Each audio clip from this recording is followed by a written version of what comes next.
The morning Nora Calloway turned 18 arrived the way most hard things do, quietly without ceremony, as though the world had not yet decided whether to acknowledge what was about to happen. October in Billings, Montana carries a particular kind of cold. Not the brutal bone-cracking cold of January, but something more insidious. A slow creeping chill that settles into your joints and reminds you that warmth is borrowed, never owned. The sky outside the narrow window of Room 7 at the Bridgeway Youth Residential Facility was the color of old pewter flat and featureless, offering nothing in the way of comfort or promise. Nora had been awake since 4 in the morning. She lay on her narrow bed with her hands folded across her chest and stared at the water-stained ceiling, counting the familiar cracks she had memorized over 2 years of sleepless nights. She knew this ceiling the way a prisoner knows the walls of a cell, not with affection, but with the grim intimacy of someone who has had no choice but to look at the same thing for a very long time. Across the room, her brother slept. Eli was 14 years old and small for his age, his frame folded beneath a thin, institutional blanket that had been washed so many times it had forgotten what color it originally was. His dark hair spread across the pillow in every direction. His breathing was slow and even, a deep, unguarded breathing of someone who had not yet remembered what day it was. On the small table beside his bed, his sketchbook lay open. Nora had looked at it last night before turning off the light. It was always open. Eli rarely closed it, as though the act of leaving it accessible was an act of faith, a belief that the next moment of inspiration might arrive without warning, and he needed to be ready. The pages she could see from across the room were filled with pencil drawings, careful and detailed, executed with a precision that seemed impossible for a 14-year-old boy who had never had a single art lesson. He drew houses.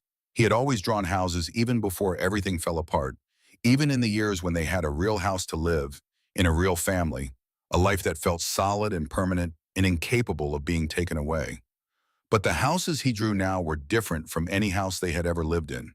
They were imaginary houses, houses that existed nowhere in the observable world, houses with welcoming porches and tall chimneys trailing smoke into winter skies, houses surrounded by land and space and silence, houses that felt safe in a way that Nora couldn't articulate but immediately recognized.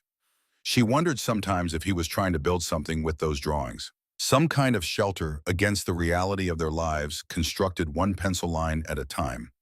She sat up slowly, careful not to make noise. The floor was cold through her socks. She moved to the window and pressed her forehead against the glass and looked out at the parking lot below, at the empty asphalt gleaming faintly with frost, at the single sodium light, still burning in the pre-dawn dark, casting a circle of jaundiced yellow that made everything around it look darker by contrast. 18 years old today. She had been dreading this day for 8 months, since she first understood what it meant in practical terms. The Bridgeway facility operated on simple principles. You arrived when you had nowhere else to go. You stayed until the system decided you were no longer its responsibility. And on your 18th birthday, with a politeness that was somehow worse than cruelty, the door was held open and you were ushered out into a world that had made no preparations for your arrival. It was called aging out. The phrase always struck Nora as profoundly wrong, as though what happened at 18 was a natural biological process, something that occurred inside you, rather than something that was done to you from the outside. You did not age out of need. You did not age out of vulnerability. You were simply reclassified, moved from one bureaucratic category to another, and the protections that had been extended, inadequate as they were quietly withdrawn. Eli would not age out for 4 more years. That was the part that had kept her awake the most. Not her own displacement, not the uncertainty of her own future, but the fact that when she walked out of this building today, she would be leaving her 14-year-old brother behind. She would be leaving him in the care of an institution that processed children the way a factory processes raw materials, efficiently and personally, with no particular interest in what the finished product might feel. She heard him stir behind her. She turned. He was awake, lying on his back now, looking at the ceiling, with those serious eyes that had always seemed older than the rest of him. He had their father's eyes, dark and deep-set, capable of a stillness that most people found disconcerting, but that Nora had always found beautiful. Eyes that looked at things carefully before deciding what to think about them. Today, he said, it wasn't a question. He had always been like that, cutting directly to the truth of things without the social niceties that most people use to soften difficult realities.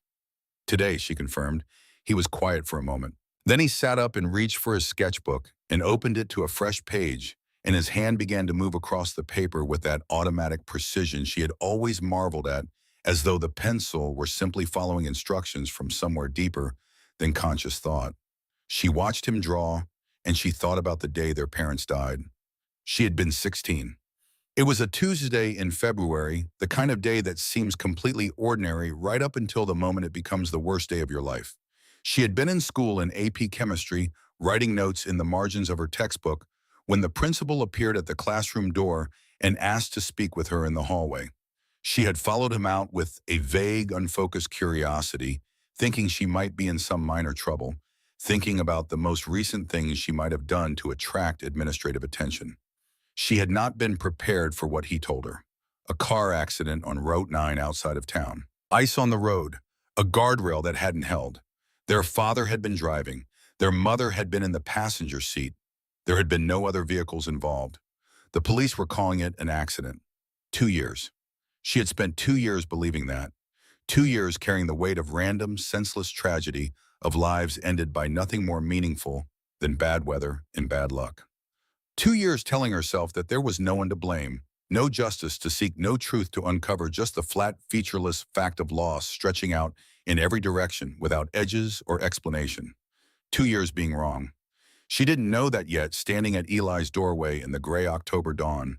She didn't know that in a few hours, everything she believed about the worst day of her life would be dismantled and rebuilt into something simultaneously more terrible and more meaningful. She didn't know about the letter about the key about the land in a place called Harlow that her parents had bought in secret and intended as a new beginning. She only knew that today was the day she had to leave her brother behind. The knock at the door came just after 7. Mrs. Hartwell stood in the hallway in her practical cardigan and her sensible shoes, carrying the expression that Nora had learned to recognize as the face adults wore when they were about to do something that cost them personally, but that they had convinced themselves was professionally necessary. She was a decent woman, Mrs. Hartwell. Not warm exactly, but decent. She did her job without cruelty, which in the foster care system was not as common as it should have been. Nora, a pause. Happy birthday. The words landed with the particular awkward weight of a condolence delivered in the wrong order. I need you to come to my office. There are some things we need to discuss. Another pause, and then something shifted in her expression, a flicker of uncertainty that Nora had never seen from her before. And there's something that arrived for you. Something that arrived. Nora felt a small, confused stir beneath the heavy resignation she had been carrying all morning. Nothing ever arrived for her. She had no living relatives that anyone had been able to locate, no family friends who had maintained contact through the years in foster care, no one in the world outside these walls who knew her name well enough to send anything. She followed Mrs. Hartwell down the corridor. The office was small and organized in the particular way of people who manage chaos for a living, controlled on the surface with the suggestion of deeper disorder, visible in the stacks of files along the back wall, in the drawer that didn't quite close all the way, in the coffee mug that had been refilled so many times without washing that it had developed its own geology. A single window looked out over the parking lot. The morning light was still thin and gray. Sit down, Nora. She sat, her hands folded themselves in her poem, a habit she had developed over 2 years of meetings with caseworkers and counselors, with judges and social workers and institutional administrators who held pieces of her future in manila folders. Stillness was armor. Stillness was control. If you sat very still and kept your face neutral and your hands quiet, people sometimes forgot to be unkind. You know what today means, Mrs. Hartwell said, opening a drawer. We've discussed it. Once you turn 18, you age out of the system. There are resources available. She placed a printed sheet on the desk. Shelters, job training programs, transitional housing. I've put together a list.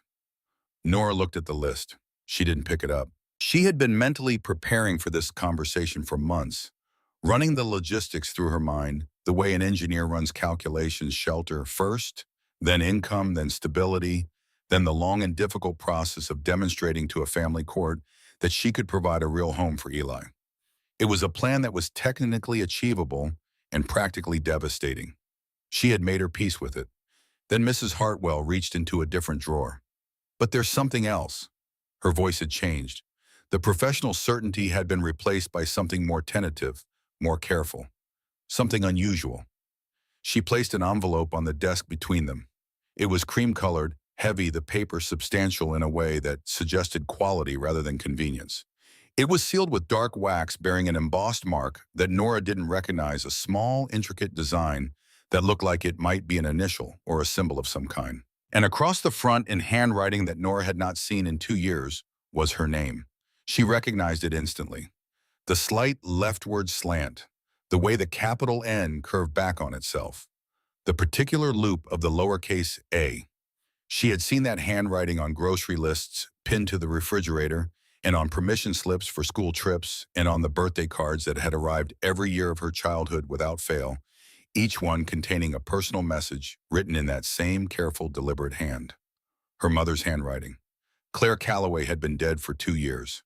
The breath went out of Nora's body as if someone had pressed down on her chest from the outside. This was left with your file when you entered the system, Mrs. Hartwell said carefully, watching Nora's face with the focused attention of someone prepared to manage a crisis. There were instructions attached, specific instructions. It was only to be given to you on your 18th birthday, not before. A pause. I honored that. Nora reached for the envelope. Her fingers were steady, which surprised her. She had expected them to shake. The paper was cool and slightly textured beneath her touch, and the weight of it felt disproportionate to its size, as though it contained something denser than paper. She broke the seal. Inside there were 3 things. The first was a key. Iron, old-fashioned, considerably heavier than its size suggested, with rust gathered in the crevices of its ornate bow. It looked like something recovered from a different century, something that might have locked the door of a house in a daguerreotype. She turned it over in her palm. It was real, solid, purposeful. The second was a document. Legal paper folded in thirds, printed in the dense and impenetrable language of property law. The header read, Certificate of Land Ownership, Transfer of Title. Below that, a property description. 5 acres located in Harlow County, Montana, including 1 residential dwelling, associated outbuildings, and 1 wind-powered mill structure. Purchase price listed $5. The third was a letter, 2 pages both sides, in her mother's handwriting. The ink was dark and precise. She had written it with intention, with care, with the knowledge that the person who eventually read it would need every word. My dearest Nora, it began. If you are reading this, then everything we feared has come to pass. And I am so deeply sorry. I am sorry we are not there to see you become the woman I know you are. I am sorry that you have had to carry these years without us beside you. I am sorry that we left you and Eli alone in a world that is often unkind to children, without parents to stand between them and its harder edges.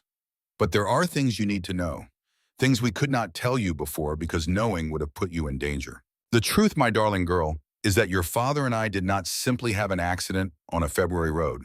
We did not die because of ice or poor visibility or the random indifference of a universe that doesn't keep count of the families it breaks. We were killed. And if you want to understand why you need to go to Harlow. Nora stopped reading. She sat very still in Mrs. Hartwell's small office while the morning light shifted in the window, and the institutional sounds of the facility continued around her. The distant clatter of the breakfast kitchen, the muted sound of a television from the common room, the ordinary machinery of a building full of children learning to survive their circumstances. She was aware distantly that her face was wet. She had not felt herself begin to cry. The tears had simply arrived quietly and without announcement, the way grief sometimes does when it has been held back for so long that the container finally gives way along a seam that was always going to fail. She forced herself to continue. Your father was a geological engineer. You know that much. What you didn't know, what we protected you from knowing, was what he discovered in the last year of his life. He had been contracted by a company called Caldwell Mining Corporation to conduct surveys on land they were planning to develop in 5 counties across central Montana. Standard work or so, we both believed. What he found was not standard, it was catastrophic. Caldwell had been operating illegal waste disposal sites for nearly 2 decades. Chemical byproducts from their mining operations. Toxic, carcinogenic, the kind of substances that federal law requires to be handled with extreme care and expense had been quietly and systematically buried in rural areas across the state, pumped into the ground, disposed of in ways that poisoned the water table, contaminated aquifers that supplied wells and springs that entire communities depended on. People were getting sick. Families in small towns that no one paid much attention to were developing cancers they couldn't explain, having children with problems they couldn't account for, watching neighbors die of things that shouldn't have killed people that age. And no one was connecting the dots because no one had the technical knowledge or the access to understand what was happening beneath the ground. Your father connected the dots.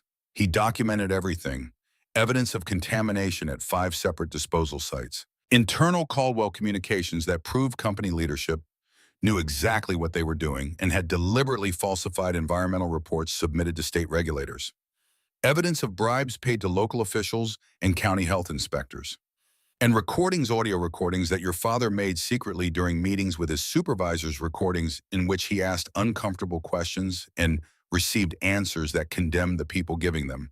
He was going to blow the whistle. He was going to take everything to the federal environmental authorities and the state attorney general and the press, and he was going to expose what Caldwell had done to those communities, to those families, to those children. But Caldwell Mining is a company with deep pockets and a long reach. When they found out what your father was planning, they did not wait to see what would happen. They made their position clear immediately. They knew your names, Nora. They knew your school, your schedule, Eli's teachers, the route you walked home. They communicated without any room for misinterpretation what would happen to our family if your father went public. We were terrified. And so we made a decision that I have questioned 1,000 times in my own mind, even knowing there was no better option. We decided to disappear. The land in Harlow belonged to us long before that decision was made. We bought it quietly years earlier through a trust structured so that no transaction could be traced back to our names. We had been saving cash for years the way people save for something they're not sure they'll ever need. We were going to take you and Eli there, start over, become people with different names in a small town where no one would think to look on a piece of land that couldn't be connected to us on any public record. We ran out of time. They found out what we were planning. And they decided that people who disappear can eventually reappear. That disappeared, whistleblowers, are loose ends, and that dead whistleblowers are considerably more manageable. The car crash on Route 9 was not an accident, Nora. Your father's car did not slide on ice. We were run off that road deliberately by people who had been paid to ensure that what Daniel Calloway knew would die with him. They thought it did. They were wrong. Everything your father collected, every document, every survey result, every internal Caldwell communication, every audio file exists on a hard drive that your father kept hidden in a place they never found. That hard drive is waiting for you in the same place the money is waiting for you. The lawyer who helped us structure the property trust, a man named Edmund Vale, has been safeguarding pieces of this for 2 years, waiting for you to be old enough to decide what to do with what we left behind. Go to Harlow, Nora. The key opens the front door. In the cellar, there is an old milk can in the far corner behind a stack of firewood. Everything is inside. The choice of what to do with it belongs to you. I love you. I have always loved you more than any words I have ever found have been capable of expressing. Whatever you decide, know that your father and I are proud of the person you are. Know that we did not leave you. We were taken from you. There is a difference, and I need you to hold on to that difference with everything you have. Go to Harlow. Start there. All my love, always and completely. Mom. Nora sat in that small office for a long time. Mrs. Hartwell said nothing. Whatever the woman's professional limitations, she had the wisdom to recognize a moment that required silence, and she offered that silence without condition or reservation, sitting quietly in her chair, with her hands folded on the desk, while the young woman across from her absorbed the full weight of what she had just read. The letter had not remade the world. Everything that had happened over the past 2 years had happened regardless of what Nora knew about it. Her parents were no less dead. The years in foster care were no less real. The losses were not diminished by understanding their origin. But something had shifted, something fundamental and irreversible. She had spent 2 years believing herself to be a victim of pure randomness, an orphan created by nothing more than the universe's indifference to the families it breaks. That belief had shaped everything: her grief, her resignation, her careful and exhausted acceptance of circumstances she had no power to change. It had made her passive in a way she hadn't fully recognized until this moment, because you cannot fight randomness. You cannot seek justice from weather. You can only endure. But this was different. This had been done by specific people for specific reasons with full knowledge of what they were doing and to whom they were doing it. Her parents had not been taken by accident. They had been taken by choice, by the calculated decision of a company that placed its profits above the lives of everyone those profits required sacrificing. That was not something to be endured. She looked up at Mrs. Hartwell. "Is there money?" she asked. Her voice was steadier than she expected. "There's something in the envelope behind the deed." She checked. A cashier's check for $500 made out in her name and a small cream-colored business card. Edmund Vale, attorney at law. A phone number, a city address 300 miles west. Nothing else, just the name, the number, and the implicit instruction to make contact. "I need to speak with my brother," Nora said. She found Eli in the common room, exactly where she knew he would be. He had claimed the corner table by the window months ago, establishing it as his territory through the quiet and unaggressive persistence that was his particular social genius, simply being there every morning in the same place until the fact of his presence became indistinguishable from the furniture. He was hunched over his sketchbook, pencil moving, and he did not look up when she approached. But his hand slowed. She sat down across from him. The common room smelled of institutional coffee and institutional cleaning products, and the particular close smell of too many people living together in too little space. A television in the corner played something that no one was watching. Outside the window, the frost on the parking lot had not yet melted. She looked at what he was drawing. She went very still. On the page before him, rendered in careful, detailed pencil strokes, was a house. A small house, modest but solid-looking, set against what appeared to be open land, wide, flat land with mountains suggested in the distance. Beside the house stood a structure she recognized immediately from her mother's letter, a tall, skeletal structure with long, radiating blades. A windmill. "Eli." Her voice came out quieter than she intended. "When did you draw that?" He looked up. Those dark, careful eyes moved from her face to the drawing and back again. "Started it 4 days ago," he said. "Finished it this morning before you got up." A pause. "I don't know why I drew it. I just did. It felt like something I was supposed to draw." She looked at the drawing for a long time. 4 days ago, she had still believed her parents died in an accident. 4 days ago, the word Harlow had meant nothing to her. 4 days ago, there was no earthly reason why her 14-year-old brother should have been drawing a house beside a windmill in the Montana wilderness. She couldn't explain it. She didn't try. "I found something out," she said. She kept her voice low. The common room was not empty, and some things were not meant to be heard by institutional ears. "About Mom and Dad. About what really happened to them." His pencil had gone still. His breathing changed. She could see it in the slight rise and fall of his thin shoulders, the barely perceptible tension that moved through his frame like a current. "They were trying to protect us," she said. "When they died, they were in the middle of doing something to protect us and a lot of other people. And the people they were standing against." She paused, finding the right words. Words that were true without being more than he could carry right now. "Those people stopped them." Eli looked at the drawing, then he looked at her. "Is that where you're going?" She hadn't said anything about going anywhere. "Yes," she said, "and I have to stay here. For now." She reached across the table and put her hand over his. His fingers were cold, the way they always were in the fall and winter. His circulation had always been poor, something their mother had fussed over with extra socks and warm mugs of tea. "But I'm coming back for you, Eli. I want you to hear that.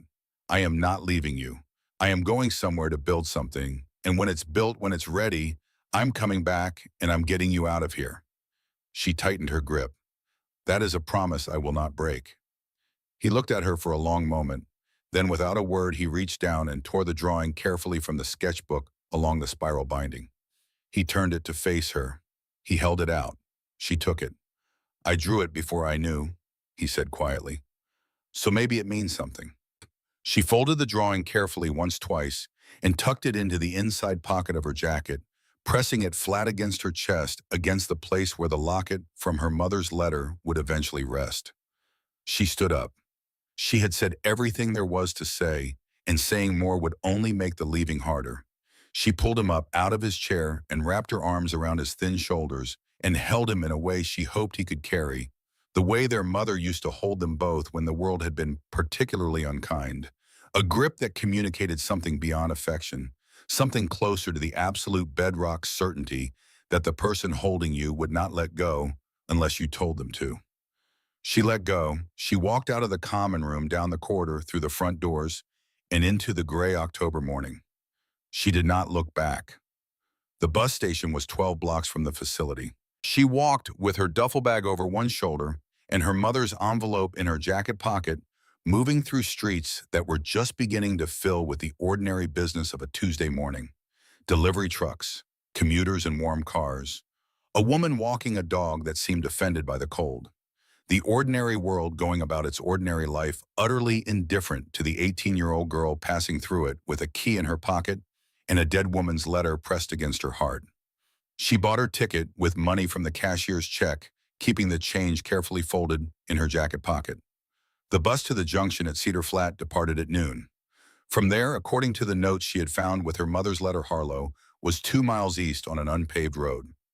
She had 3 hours. She found a payphone near the station entrance, the kind that barely existed anymore, kept alive primarily by institutions like the one she had just left, places where residents had no personal phones and needed supervised access to the outside world.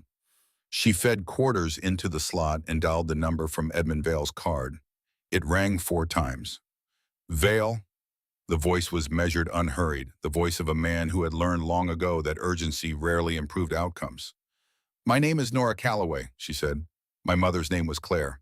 I'm 18 today." A long pause. Not the pause of someone surprised, but the pause of someone who has been waiting for a specific thing to happen and is taking a moment to confirm that it has finally arrived. "I've been expecting your call for 2 years, Edmund Vale said. "Are you safe?" "For now." "Have you read the letter, all of it?" "Then you understand what's waiting for you in Harlow."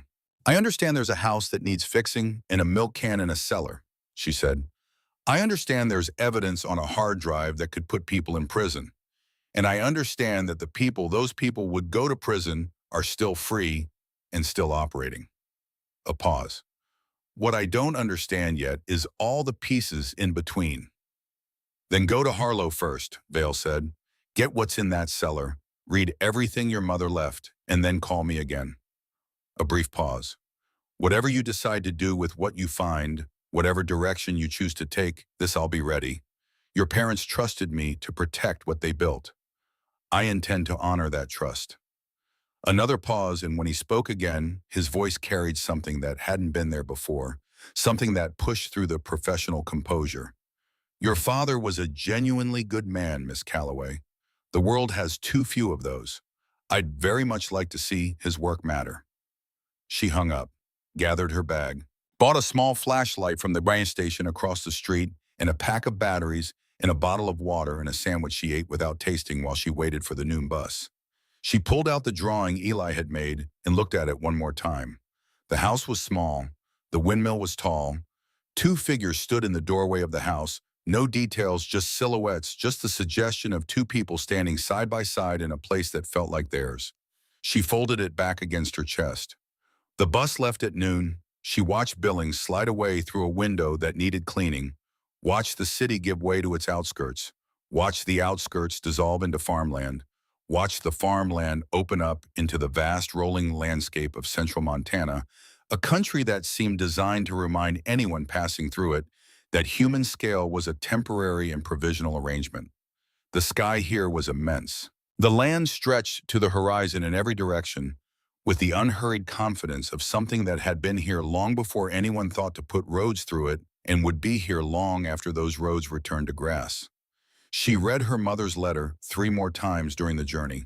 She read it for the details she had missed, the first time for the subtext, for the things that existed between the sentences, the controlled fear in the phrases her mother had chosen carefully enough to render the fear almost invisible. The fierce, protective love that had driven 2 people to plan an escape to a ghost town in the middle of Montana wilderness. the grief that was present in every line of a letter written by a woman who knew she might not survive to see her daughter read it. The bus pulled into Cedar Flat just after 10 at night.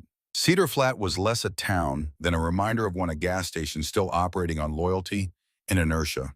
A diner with a sign that flickered with the uncertain energy of something kept alive by will rather than electrical reliability. A shelter with wooden benches where she was the only person waiting for anything. A single streetlight made the darkness around it feel absolute.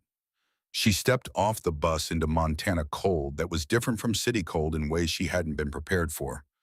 Cleaner, sharper, carrying with it a smell she didn't have a name for yet, the smell of pine resin and cold stone, and distance the smell of land that hadn't been interrupted by human activity in years. She pulled her jacket tighter. The road to Harlow was unpaved and dark and overgrown in the way of roads that have been largely forgotten by the people who once used them.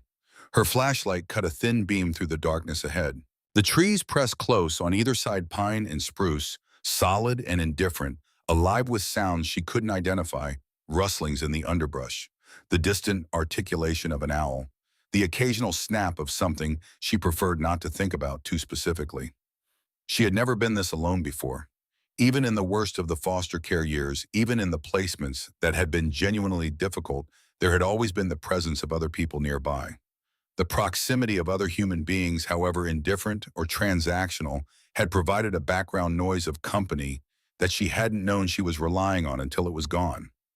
Out here walking this dark road alone with her flashlight and her duffel bag and a dead woman's key in her pocket.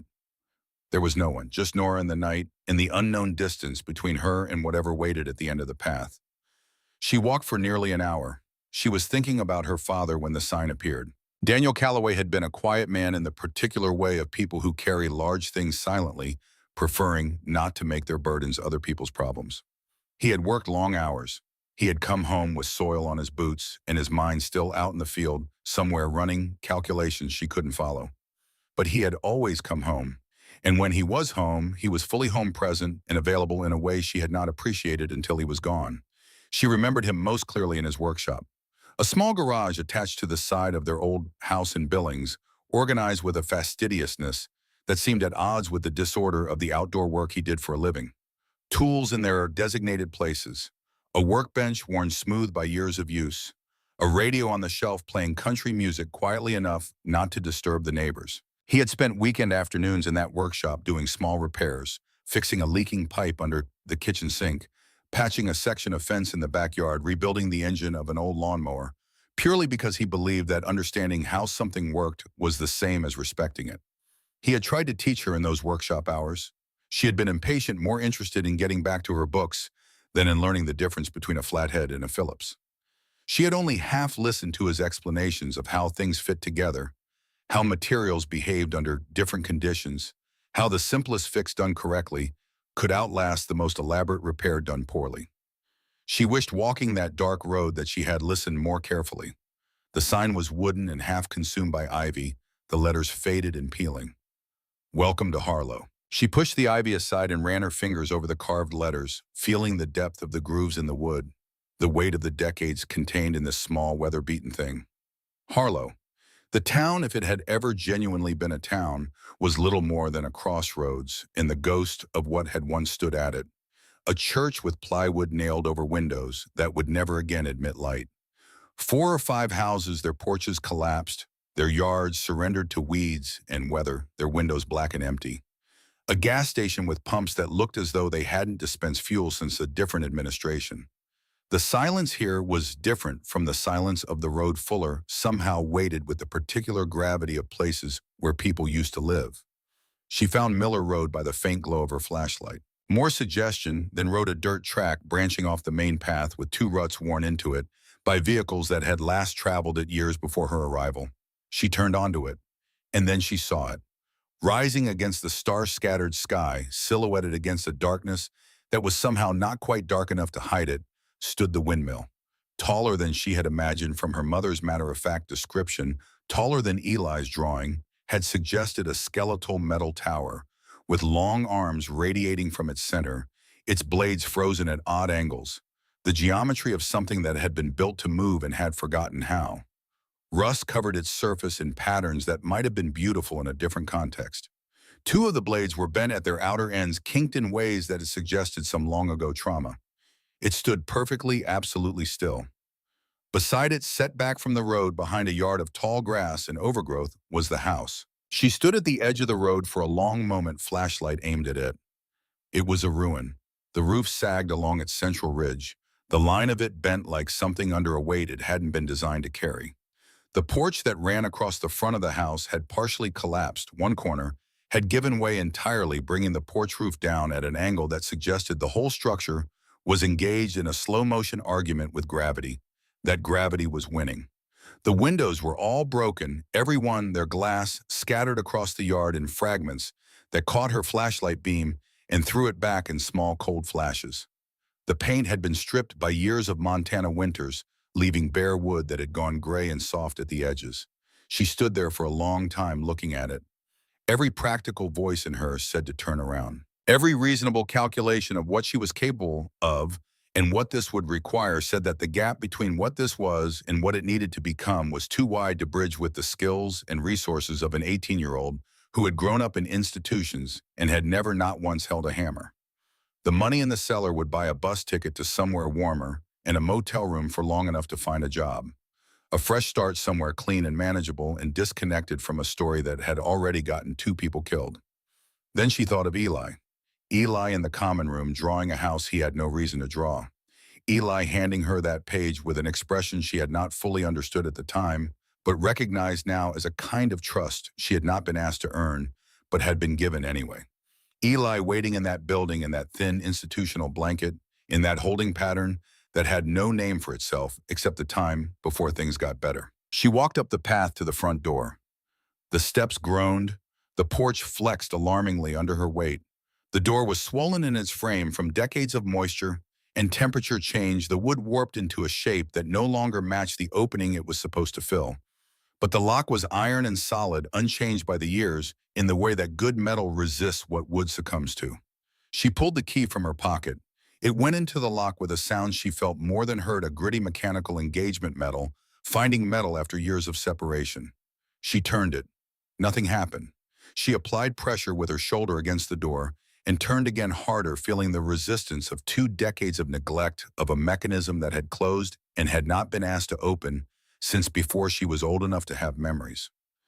Then something gave. The door swung inward with a sound that split the night, a shrieking, protesting metallic cry that she was certain could be heard from the road. She stumbled forward into air that smelled of compressed time, of dust and damp wood, and the particular stillness that accumulates in spaces where nothing has moved for years. She swept her flashlight across the room. Dust moved in the beam like something alive, disturbed by her arrival, swirling and settling and swirling again. Cobwebs hung from the ceiling in configurations of extraordinary complexity, evidence of generations of spiders working without interruption. In the center of the room stood a table, small wooden plane, and 2 chairs, all of it coated in gray dust so thick it had become a surface of its own. Against one wall, the remnants of a kitchen, an old cast-iron range, a counter-shelves that once held the ordinary provisions of daily life. Her flashlight found the cellar door, simple plank with an iron latch. She crossed the room. The floorboards spoke under her weight, not threateningly but communicatively, as old floors do, each board with its own particular voice. She reached the door, lifted the latch, pulled it open. Below was a set of stone steps descending into complete darkness. The air that came up from that darkness was cold and damp and earthen, carrying with it the smell of stone and soil, and the particular closeness of spaces that had been sealed from the world for a long time. She aimed her flashlight down. The steps were solid, rough-cut stone set into the earth, each one worn smooth at its center by generations of foot traffic that had long since ceased. She went down. The cellar was 15 feet square, stone walls rough and glistening faintly with moisture, a dirt floor packed hard by decades of use, empty wooden shelves on one wall still holding the ghosts of glass jars that had once contained the carefully organized abundance of a working farm. The air tasted of earth. She swung her flashlight across the space, slow and methodical. In the far corner, half obscured by a stack of firewood that had been rotting against the wall for years, she saw it. A galvanized steel milk can, large industrial era, its surface matte with age and patina. It sat on the earth floor with the quiet authority of something that had been placed exactly where it was with full intention and left there to wait. She crossed to it, knelt beside it, her flashlight beam steadied on the lid. She gripped the lid with both hands and turned. It resisted. She tried again harder, her fingers finding purchase on the edge of the rim, applying torque until her knuckles ached and her palms burned from the cold metal. 30 seconds. A minute. Then with the sigh of a seal, releasing compressed air, the lid came free. She shone her light inside. For a moment, she didn't breathe. The money was stacked in neat rows, bundles of bills, wrapped in old newspaper, and secured with twine layer upon layer, filling the lower half of the can. Later, she would count it. $50,000. A sum so far outside the scale of her previous existence that it didn't immediately register as money. It registered as something else, as the physical residue of years of deliberate, patient, frightened saving. As the weight of her parents' love converted into negotiable currency and stored in a forgotten cellar in a forgotten town. On top of the money sat a waterproof document case, hard plastic, heavy duty, the kind designed to survive things that destroy ordinary containers. She lifted it out, set it on the dirt floor, worked the latches. Inside, nested in protective foam, a stack of handwritten letters bound with a ribbon. Photographs, family photographs, her parents young and unguarded, she and Eli small and unaware of what was coming, ordinary moments of ordinary happiness, captured in the years before ordinary became impossible. A silver locket on a delicate chain, and wrapped in oilcloth at the bottom of the case, a hard drive the size of a paperback book sealed in a Ziploc bag, a strip of tape across it in her father's handwriting. Do not open without veil. She opened the locket first. On one side, her parents on their wedding day. Her father, tall and slightly awkward in his suit, smiling the way people smile when they cannot quite believe their luck. Her mother, radiant in a simplicity that made the photograph feel intimate, rather than formal, smiling in a way that Nora recognized, because she had seen its echo 1,000 times in ordinary moments at the dinner table, over a book in the rearview mirror of the family car. On the other side, two small frames. One held a photograph of Nora as a baby, perhaps 6 months old, eyes wide, expression somewhere between alarm and wonder. The other frame was empty, waiting for Eli. She clasped the locket around her neck. Then she unbound the letters and read the first one. My dearest children, it began in her mother's handwriting, in a script that was controlled and deliberate, and still somehow managed to feel like a voice rather than text. If you are reading this, I hope with everything I have that you are reading it together. I hope you are safe and warm, and that the distance between where you are now and where you need to be is smaller than it seems tonight. She read for hours.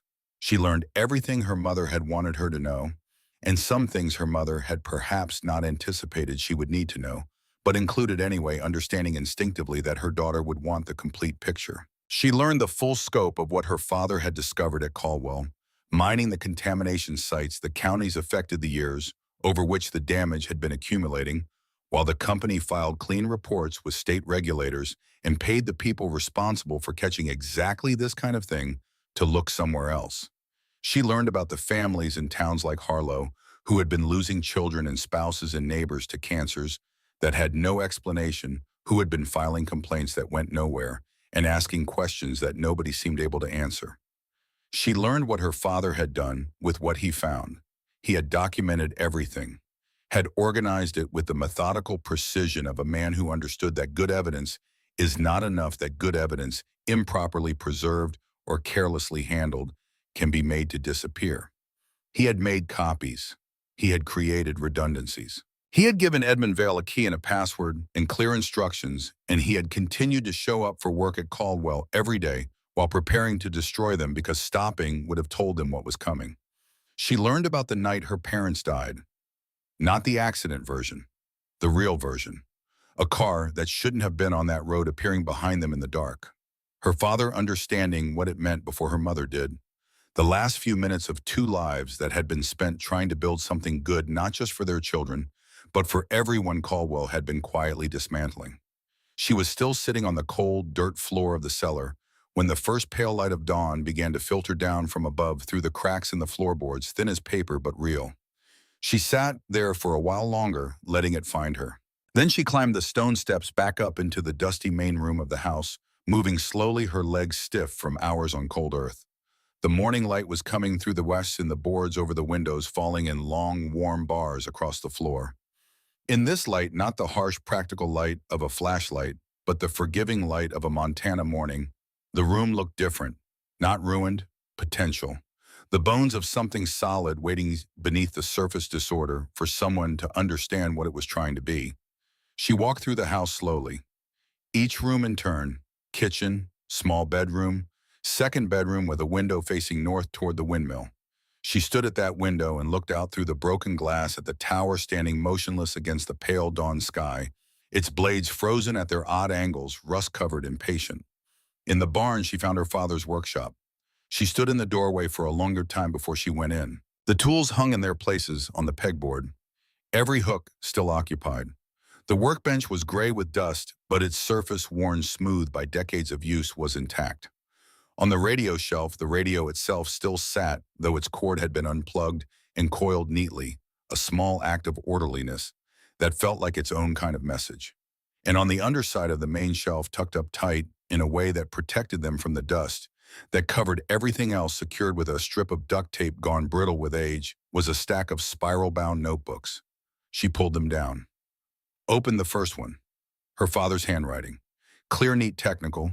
Page after page of instructions, how to patch a roof step by step, how to replace broken window glass, how to shore up a sagging porch, how to assess a foundation. Each skill laid out with the same meticulous care that had gone into the environmental documentation on that hard drive, with the same assumption that the person reading would need to understand not just the what, but the why, and with the same underlying conviction that understanding how things work is the beginning of being able to fix them. He had known. He had known or feared that one day his daughter might stand in this workshop alone, needing to learn things he hadn't had time to teach her in the ordinary way. And so he had written it all down. She sat down on the workbench with the first notebook in her hands, and she cried. Not the controlled, careful tears of someone managing grief in an institutional office, but the full, ungoverned release of someone who has finally found solid ground after 2 years of treading water. She cried for her father and for her mother, for the years that had been taken and the years that should have been. She cried for Eli, still sleeping in that institutional building in the city, still drawing imaginary houses in a sketchbook, still waiting. She cried for every version of a future that had been unmade 2 years ago by men who had decided that their profits were worth more than her family's lives. She cried until there was nothing left to cry on. Then she dried her face with the back of her hand, opened the notebook to the first page, and began to read. She had a house to understand before she could fix it. She had a fight to plan before she could fight it. And before any of that, she had a call to make. The payphone in Cedar Flat was 2 miles back the way she had come. She walked it in the clear October morning with the notebook under her arm and the locket at her throat and the drawing in her pocket and the key that had opened a door no one else could open. The sky was extraordinary crystalline blue, enormous, the kind of sky that makes you understand why people have always looked up when they needed to believe in something larger than themselves. She fed coins into the phone. She dialed. It rang twice. Hello? The voice was small, careful, carrying 2 weeks of accumulated uncertainty in a single syllable. It's me, she said. She heard the catch in his breath. Ren Nora, where are you? Are you okay, Bal? I'm okay. She gripped the receiver. I'm safe. Eli, listen to me. I found it. The place Mom wrote about. It's real. Silence. There's a house, she said, with a windmill just like you drew, and her voice broke slightly just once and she let it. They bought it for us, Eli, Dad and Mom. They were going to bring us here. They had a whole plan. She heard the small sound he made on the other end of the line. Not quite a word. Not a word. They didn't leave us, she said. A long pause. When he spoke, his voice was barely above a whisper. They didn't leave us. No, she pressed her hand flat against the cold metal of the phone housing. They were taken by people who thought they could bury the truth along with everything else. And those people made a mistake. She paused. They didn't know about us. She told him what she could. The house, the money. the evidence her father had left, the lawyer who had been waiting 2 years to help. She didn't tell him all of it. There were things he didn't need to carry, yet things that would be better understood when he was standing on the ground where they happened, rather than in a phone booth 300 miles away. But she told him enough. "I'm going to fix the house," she said. "I'm going to make it what I meant for it to be at some. And when it's ready, when I have everything I need to show a court that we have a real home, a real life, real ground to stand on, I'm coming back for you. I'm going to get you out of there." He was quiet for a moment, then, "Okay, just that. Okay," but it wasn't resignation. She had grown up with her brother's voice and she knew every register of it, and this was not resignation. This was faith, the quiet, considered faith of someone choosing to believe in something because the alternative is not bearable. "Okay," he said again. "I believe you." She hung up the phone and stood in the morning sun for a moment, her hand still resting on the receiver. A crow called somewhere in the pines. The air smelled of cold and resin and the beginning of things. She picked up her bag and turned back toward the road to Harlow. There was work to do. The first thing Nora learned about repairing a ruined house was that every problem concealed three more problems behind it. She had started with the roof because the roof was the logic of everything else. A compromised roof meant water, and water meant rot. And rot was the patient enemy that had been disassembling this house from the inside for the better part of 2 decades. Her father's notebook was precise on the subject. Assess the damage before you touch anything. Walk the full perimeter first. Understand the scope before you commit to the method. Good diagnosis is worth more than fast action. She had walked the perimeter. She had assessed. The scope was not encouraging. But she had started anyway because starting was the only available alternative to not starting, and not starting was not something she was willing to consider. She worked from the notebook the way a navigator works, from a chart carefully, methodically checking each instruction against the reality in front of her before proceeding to the next step. She made mistakes. She corrected them. She made different mistakes and corrected those too, and gradually over the first 2 days something that resembled progress began to accumulate around her. The physical labor surprised her. She had not known she was capable of it. The foster care years had not exactly been physical. They had been sedentary in the particular way of institutional life, structured around mealtimes and check-ins, and the managed boredom of communal living. Her body had not been asked to do much beyond carry itself from one designated space to another. But there was something in the work of prying up damaged shingles and hauling debris and spreading tar compound on her knees in the October cold that felt against all reasonable expectation like relief, like the satisfying expenditure of an energy that had been accumulating with nowhere to go for 2 years. Every board she replaced was an argument against the decay that had claimed this place. Every nail she drove was a message she was sending to no one in particular, or perhaps to everyone. On the third morning, she needed supplies. The only functioning commercial establishment in Harlow was a building on the main crossroads that had a weathered sign above its door reading Greer's General Est, 1961. Through the window, which was intact and clean in a way that distinguished it from everything else in Harlow, she could see shelves of merchandise and the low glow of fluorescent lighting that meant someone was paying an electric bill. Evidence of continued human habitation in a town that otherwise appeared to have accepted its own ending. She pushed the door open. The bell above it rang with a clarity that felt almost aggressive in the surrounding silence. The interior was the kind of organized that takes decades to achieve, not the sterile efficiency of a modern supply store, but the dense accumulated practicality of a place that has figured out over 60 years exactly what the people who come through its door are likely to need. Hardware alongside groceries, alongside first aid supplies, alongside hunting licenses, alongside the particular assortment of miscellaneous items that accumulate in rural general stores, the way sediment accumulates at the bottom of a river layer by layer, without apparent plan, but with perfect eventual logic. The man behind the counter was somewhere past 70, with a face that the Montana climate had worked on for a long time without managing to make unkind. Deep lines, yes, a complexion that had absorbed decades of wind and cold and sun. But the eyes beneath the weathered surface were sharp and still and dark, with a quality that Nora recognized after a moment as grief that had been carried for so long it had become indistinguishable from character. He watched her approach. He said nothing. His expression gave nothing away. She placed her items on the counter. Nails two kinds, a glass pane cut to the dimensions she had measured from her father's notebook, sandpaper and three grits, bread and peanut butter and coffee, batteries, a length of rope. He looked at the items.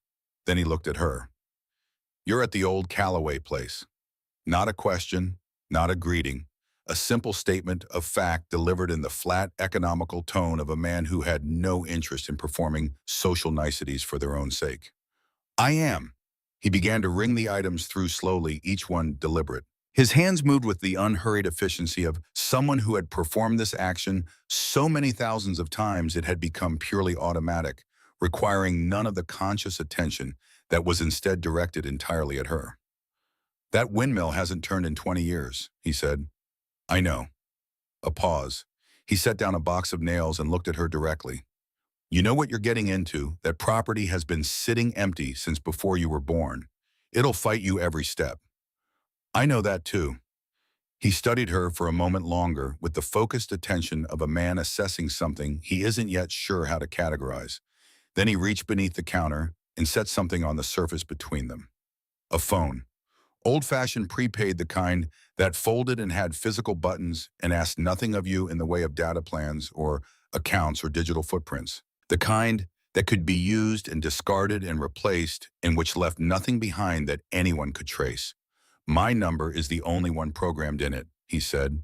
His voice had shifted slightly, some quality entering it that hadn't been there before, something more deliberate, more weighted.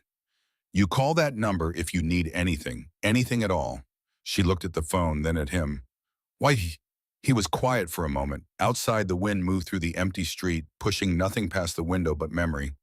"Your parents were good people," he said finally. "They didn't deserve what happened to them."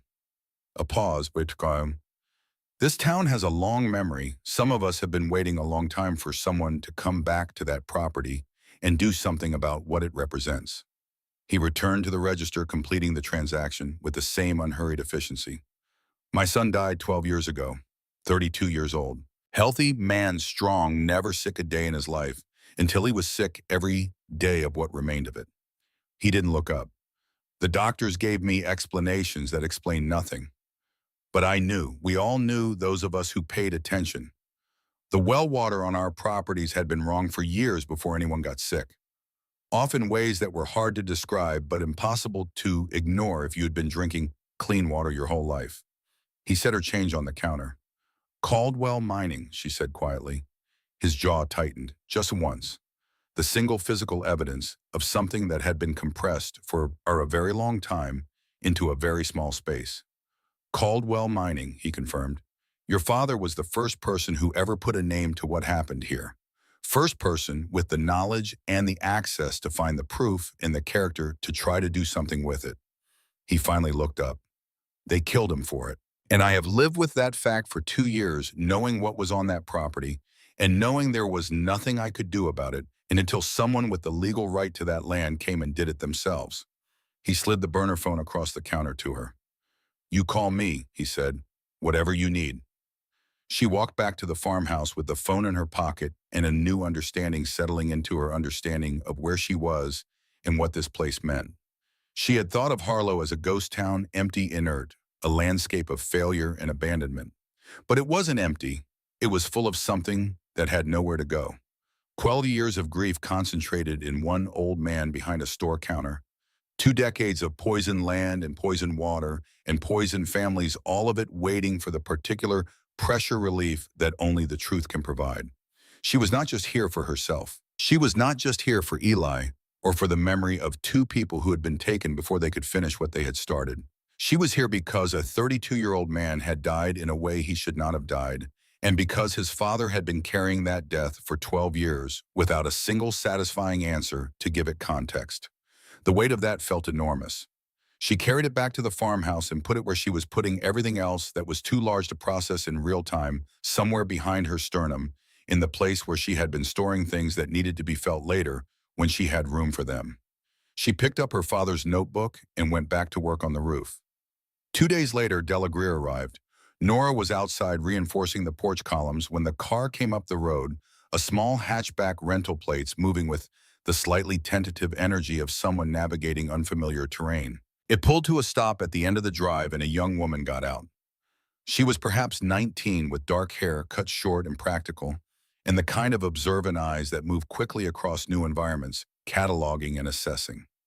She carried a messenger bag slung across one shoulder and a laptop bag over the other, and she moved with the forward-leaning purpose of someone who had somewhere to be and had already mentally arrived.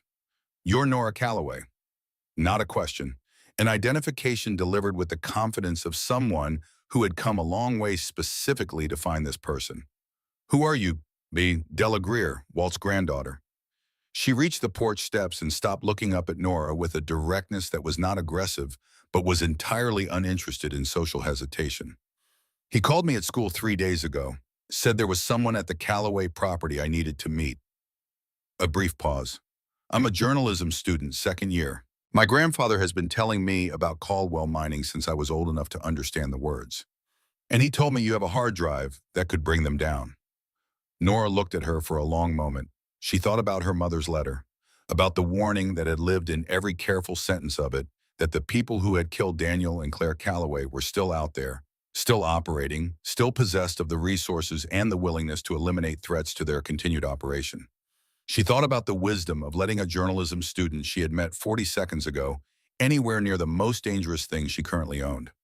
Then she thought about what she was trying to do and how much she did not know about doing it. "Come inside," she said. They spent 2 days coordinating with Edmund Vale before the hard drive arrived. Della had a facility with technology and digital security that Nora could not have matched. On her best day, she set up encrypted cloud storage with backups distributed across multiple servers, established communication protocols for the core team, and arranged with the Vale for the drive to be transported from the storage unit, where it had been kept for 2 years, by a courier service whose discretion Vale had verified personally. During those 2 days, Nora told Della everything.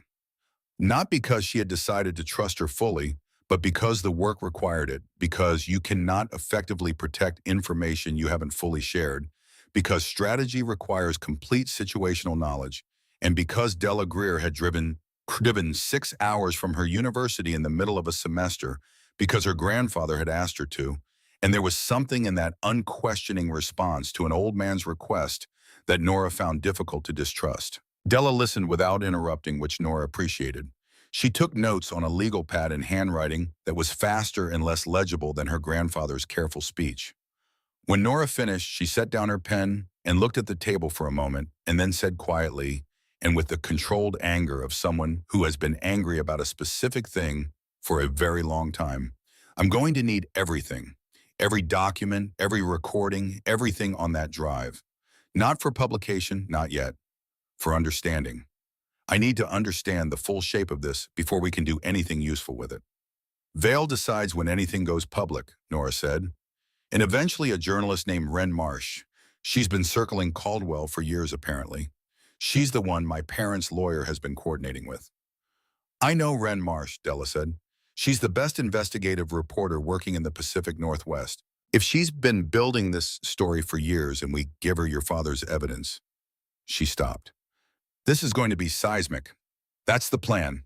The hard drive arrived on the 5th day, delivered by a courier in an unmarked car, who handed it to Nora at the end of the drive without a word, and was back on the road before she had walked 10 steps toward the house. She turned it over in her hands. It was smaller than she expected for something that contained so much. A standard external drive, black, unremarkable, sealed in the Ziploc bag with her father's handwriting on the tape. "Do not open without Vale." She called Vale. He gave her the password over the phone, speaking each character slowly and having her repeat it back. Then he said simply, "Your father was very thorough. Whatever you find on there, know that he organized it with the intention of it being used. He didn't collect that evidence to hide it. He collected it to deploy it. He just ran out of time." She thanked him, hung up, carried the drive inside. Della had cleared the main table and set up her laptop. The room felt different than it had when Nora arrived, less like a ruin and more like a working space. The floor had been swept. The broken windows had been boarded from the inside, with plywood blocking the cold, if not the light. A battery-powered lantern on the table supplemented the single working overhead light Nora had managed to restore by tracing the old wiring back through the walls and replacing the section that had corroded. Small victories, but real ones. Nora connected the drive. The password prompt appeared. She typed it in carefully, character by character. The drive opened. It was organized the way her father had organized everything, with the methodical clarity of a man who understood that good information improperly structured is nearly as useless as no information at all. Folders within folders, each one labeled with the precision of someone who had spent his career producing documentation that had to withstand professional scrutiny. Survey data, lab results, company communications, regulatory filings, both the legitimate ones submitted to federal authorities and the falsified versions submitted to state regulators. Financial records showing money flowing from Caldwell, accounts to individuals in county health departments, in the state environmental office, in 2 separate sheriff's departments. And audio files. There were 41 of them. Nora opened the first one. Her father's voice came out of the laptop speakers with a clarity and immediacy that stopped her breathing entirely, not because it sounded different from what she remembered, but because it sounded exactly the same. The same measured cadence. The same slight hesitation before technical language, a habit she had always attributed to his desire to be understood rather than merely accurate. The same voice that had read to her when she was small and explained the logic of geological formations over dinner and told her on the last ordinary morning of his life to have a good day at school. She sat with the fact of that voice for a moment before she could continue listening. The recordings documented everything in real time. Her father asking questions in meetings that his supervisors answered without apparently understanding what they were confirming. Her father presenting findings to company leadership and being instructed in terms that became progressively less subtle as his inquiries persisted to revise his conclusions before submitting them to regulatory bodies.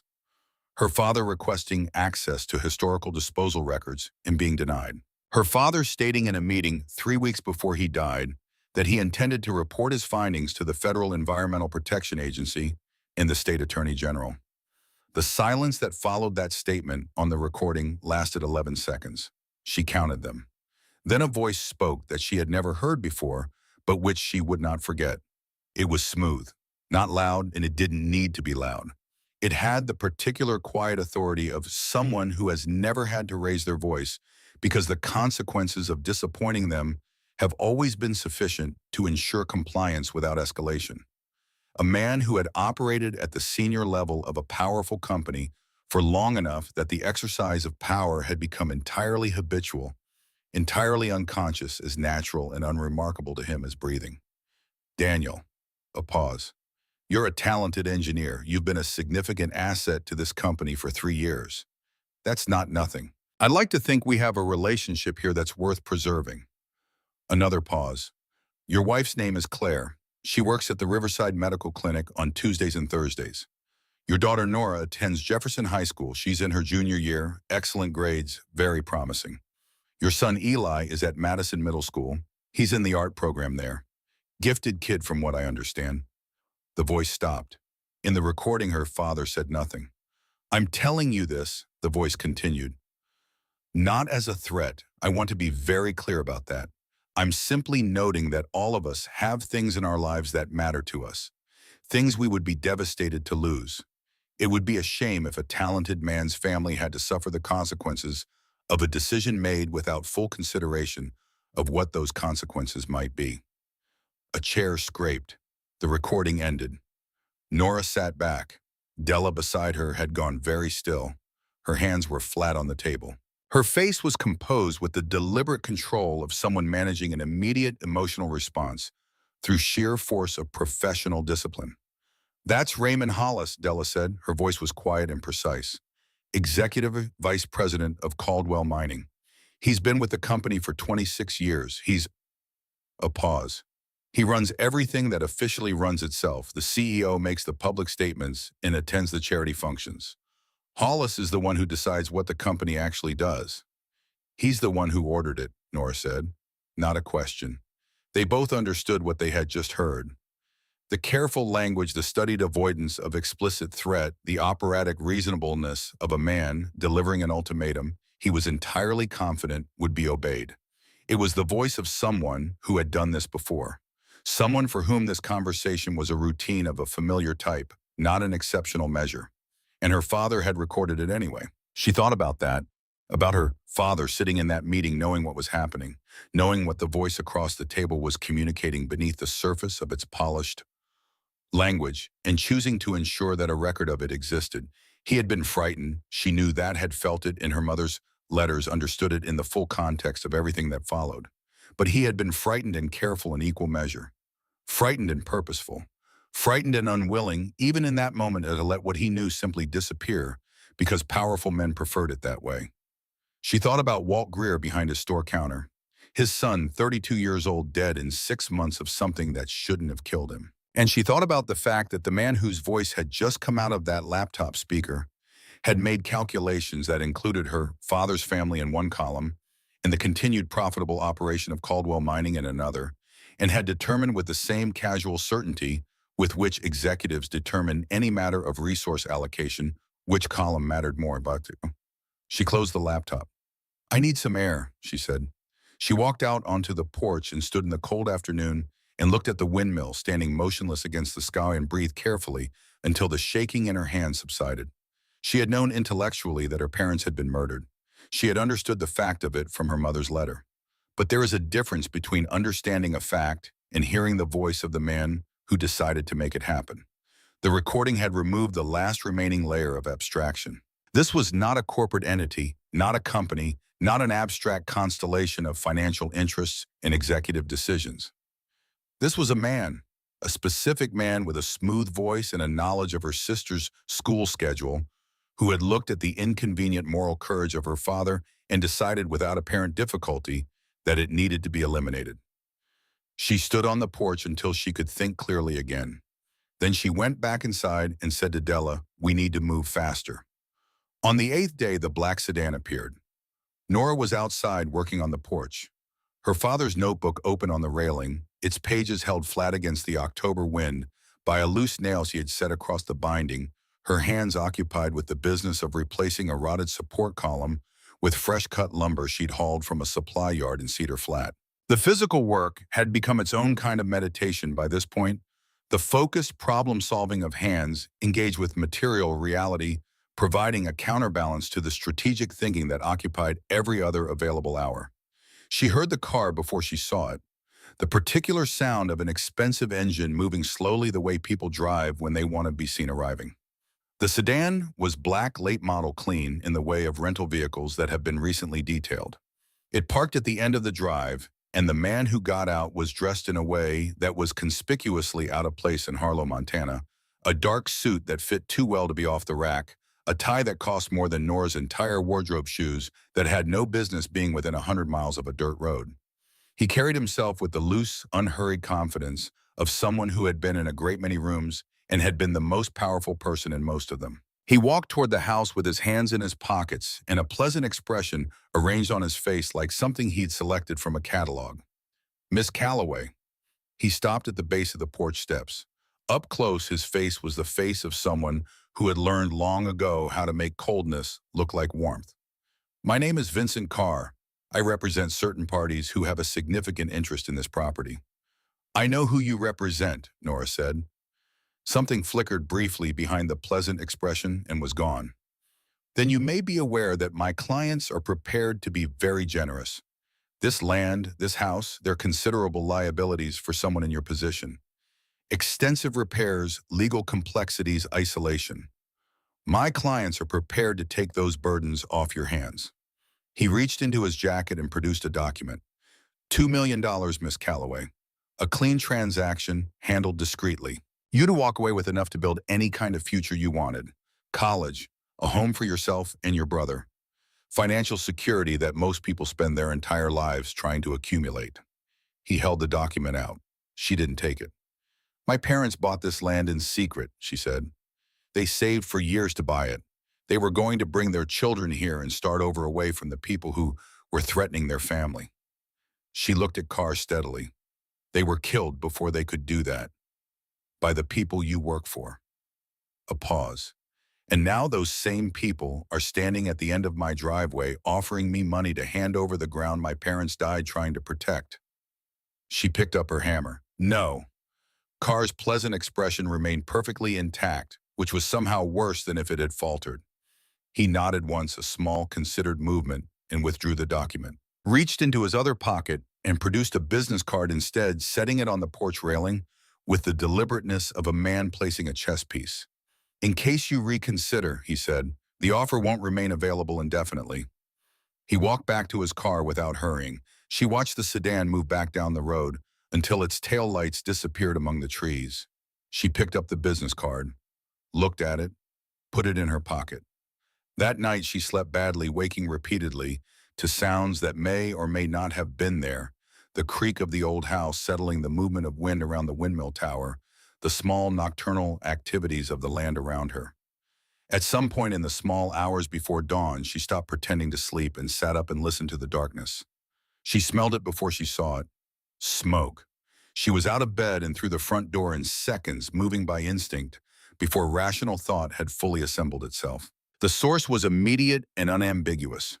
The old storage shed at the eastern edge of the property was fully engaged, orange flames filling its interior and pushing out through the gaps in its walls, throwing wild dancing light across the yard and the lower section of the windmill tower. By the time she reached the creek with the first bucket, the shed's roof had already given way. She carried water until her arms gave out, knowing the entire time that she was not fighting the fire so much as standing in opposition to it, making the gesture, refusing the passivity of simply watching. When the shed collapsed into itself in a cascade of sparks and orange light, she stood in the illuminated dark with an empty bucket and watched it burn. In the morning, she found the note. It had been fixed to the front door with a single nail driven into the wood in an act of deliberate property damage that communicated something beyond the words on the paper. The note was short, handwritten on plain paper in block capitals that told her nothing about the hand that had formed them. Last chance. Sell the land or learn what happens to people who don't know when to quit. She read it 3 times. Then she folded it with care and added it to the document box, placing it in a separate folder she labeled simply "Intimidation Dates and Details." She noted the date, the approximate time of the fire, a description of the note including its physical dimensions and the type of paper.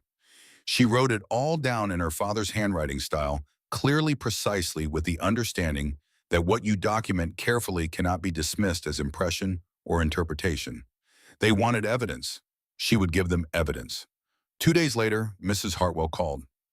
Nora was in the barn with her father's notebook when the burner phone rang. She answered on the second ring, hearing immediately in the quality of the silence before Mrs. Hartwell spoke that something had happened. "I've been trying to reach you," the woman said. Her voice had the controlled tension of someone managing a situation that was beyond the parameters of their professional training. "Something happened yesterday that you need to know about." She listened. A man had arrived at the Bridgeway facility the previous afternoon. He had identification, a badge supporting documentation, and organizational letterhead that looked entirely official. He had represented himself as conducting routine welfare checks on a number of children in the facility, a process he described as part of a standard interagency oversight protocol. His credentials, examined at the front desk, had cleared the initial review. He had asked to speak with Eli. They had allowed it. Standard protocol, supervised in the common room where a staff member could observe. The conversation had lasted approximately 10 minutes. Hartwell described how the man had spoken to Eli in a tone she characterized as friendly casual, asking general questions about life at the facility, about his interests, about how he was feeling. And then toward the end of the conversation, he had asked about Nora. Specifically, he had asked whether Nora had been in contact since leaving the facility, whether she had told Eli anything about where she was going or what she planned to do there, whether she had mentioned anything about an inheritance, about property, about what she might have found. Mrs. Hartwell's voice dropped slightly. He knew things, Nora, specific things. He knew the name of the property. He knew about the letter, not the contents, but the fact that there was a letter. Things that aren't in any file we have. Nora's grip on the phone had tightened without her consciously deciding to tighten it. "There's more," Mrs. Hartwell continued. "After he left, I went back and checked everything. His credentials, his badge number, the organization he claimed to represent. I called the phone number on his documentation." A pause. The number was disconnected. "The agency he named does not exist in any government directory I could access." Nora closed her eyes, opened them, looked at the organized tools hanging in her father's workshop, and thought about the recording she had heard the smooth voice reading her name, her brother's name, her school, Eli's art program. The same operational thinking, the same careful, deniable reconnaissance conducted under cover of legitimate process. Did he speak with Eli alone at any point? No, I was in the room the entire time, or a staff member was. A pause that carried its own kind of weight. But the way he watched your brother Nora, even while asking completely ordinary questions, he was watching him the way you watch something you're cataloging, like he was taking measurements. The message was unmistakable in its precision. We know where he is. We can reach him. Your brother exists within our operational awareness, and his continued safety is contingent on your behavior.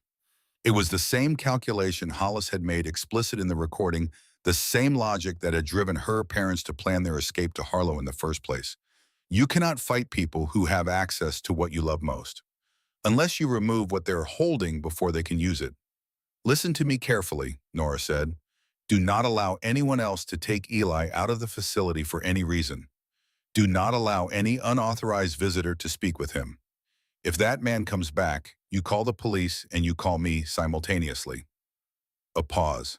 And Mrs. Hartwell, thank you for calling, for my checking the credentials. A pause. Please keep him safe. She hung up and stood in the barn for a long moment, and her hands still on the phone, looking at nothing in particular, while her mind moved through the geometry of what she now understood. Then she called Vale. We need to move the timeline, she said without preamble. They went to the foster facility. They made contact with Eli. The message is clear and I received it. But it changes the calculation. I won't sit still and build a case at a pace they're comfortable with while my brother is accessible to them. Her voice was steady in the way that things are steady when the decision behind them is already made. Whatever needs to happen to finish this, it needs to happen faster. Vale was quiet for a moment, not hesitant, thinking. Ren Marsh is close, he said finally. The article is built. She's been waiting for me to confirm that the evidence is in order and the supporting testimony is in place before she sets a publication date. A pause. There's one piece we still need. A corroborating witness, someone with direct internal knowledge of Caldwell's operations who can testify under oath to what was being done. The documentary evidence is strong, but a credible human witness changes the entire calculus of a prosecution. Do you have someone? Another pause. Longer this time. There's a man named Owen Stiles. He was a senior environmental engineer at Caldwell for 15 years. He left the company 3 years ago, ostensibly for personal reasons. I've been in contact with him intermittently for the past 18 months. He's seen the documents. He knows everything your father documented is accurate because he was present for much of it. A breath. He's been trying to find the courage to come forward. His conscience has been destroying him from the inside, but his fear has been keeping him quiet. What would it take to meet you? He asked specifically to meet whoever was carrying this forward. I think he needs to see that it's real, that there's someone standing on the other end of what he'd be risking himself for. Set it up, she said, whatever it takes. Owen Stiles arrived 2 days later. He was in his early 50s, not physically imposing, but carrying himself with the slight forward lean of someone who had been walking under a weight for a long time and had adjusted his posture to accommodate it. His eyes had the particular quality of a man who hadn't slept properly in years, not exhausted exactly, but watchful in the way of people who have trained themselves to remain alert because rest felt like a luxury they hadn't yet earned. He sat across from Nora at the kitchen table, his hands clasped in front of him on the surface, and he looked at her with an expression she couldn't immediately name, but would later understand as a kind of concentrated reckoning. I was at Caldwell for 15 years, he said. He had a quiet voice, measured the voice of someone who had spent his career communicating technical information to people who needed to act on it. I wrote some of the environmental assessments that were falsified before submission to regulators. I didn't falsify them myself. I produced accurate assessments, and they were altered above my level by people with the authority to override my conclusions and the incentive to do so. But I knew. After the first time I knew. He paused, his hands tightened slightly. When your father began asking questions, Hollis came to me. He knew your father and I had adjacent responsibilities, that we had worked in proximity and had developed a professional acquaintance. He stopped, looked at the table. He asked me to maintain contact with your father, to report back on his activities, his findings. the scope of what he was documenting. The kitchen was very quiet. You were his informant, Nora said. I was asked to be his informant, Owen said carefully. What I actually did was make contact with your father and tell him as clearly as I could without explicitly betraying my instructions that he was being watched, that his activities were known, that whatever he was planning, the people above him were aware of it and were not going to allow it to proceed. He looked up. I was trying to warn him without destroying myself in the process. It was cowardice dressed up as strategy. The silence stretched. He didn't stop, Nora said. No, he thanked me, which was... Owen's voice faltered for the first time. He thanked me for the information. He said he understood, and he kept going anyway. A long pause.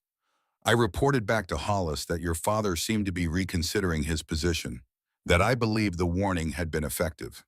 He looked directly at Nora. I lied to buy your father more time.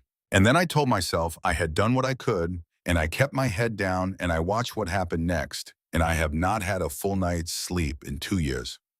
Nora looked at him for a long time.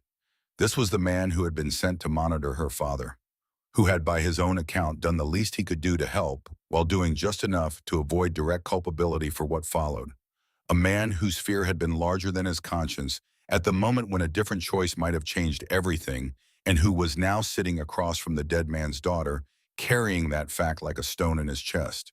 She thought about what her mother had written, about the people who had been silent, about the costs of silence measured in the specific currency of families unmade and communities slowly poisoned, while those with the knowledge to stop it calculated the personal risk of speaking and decided it was too high.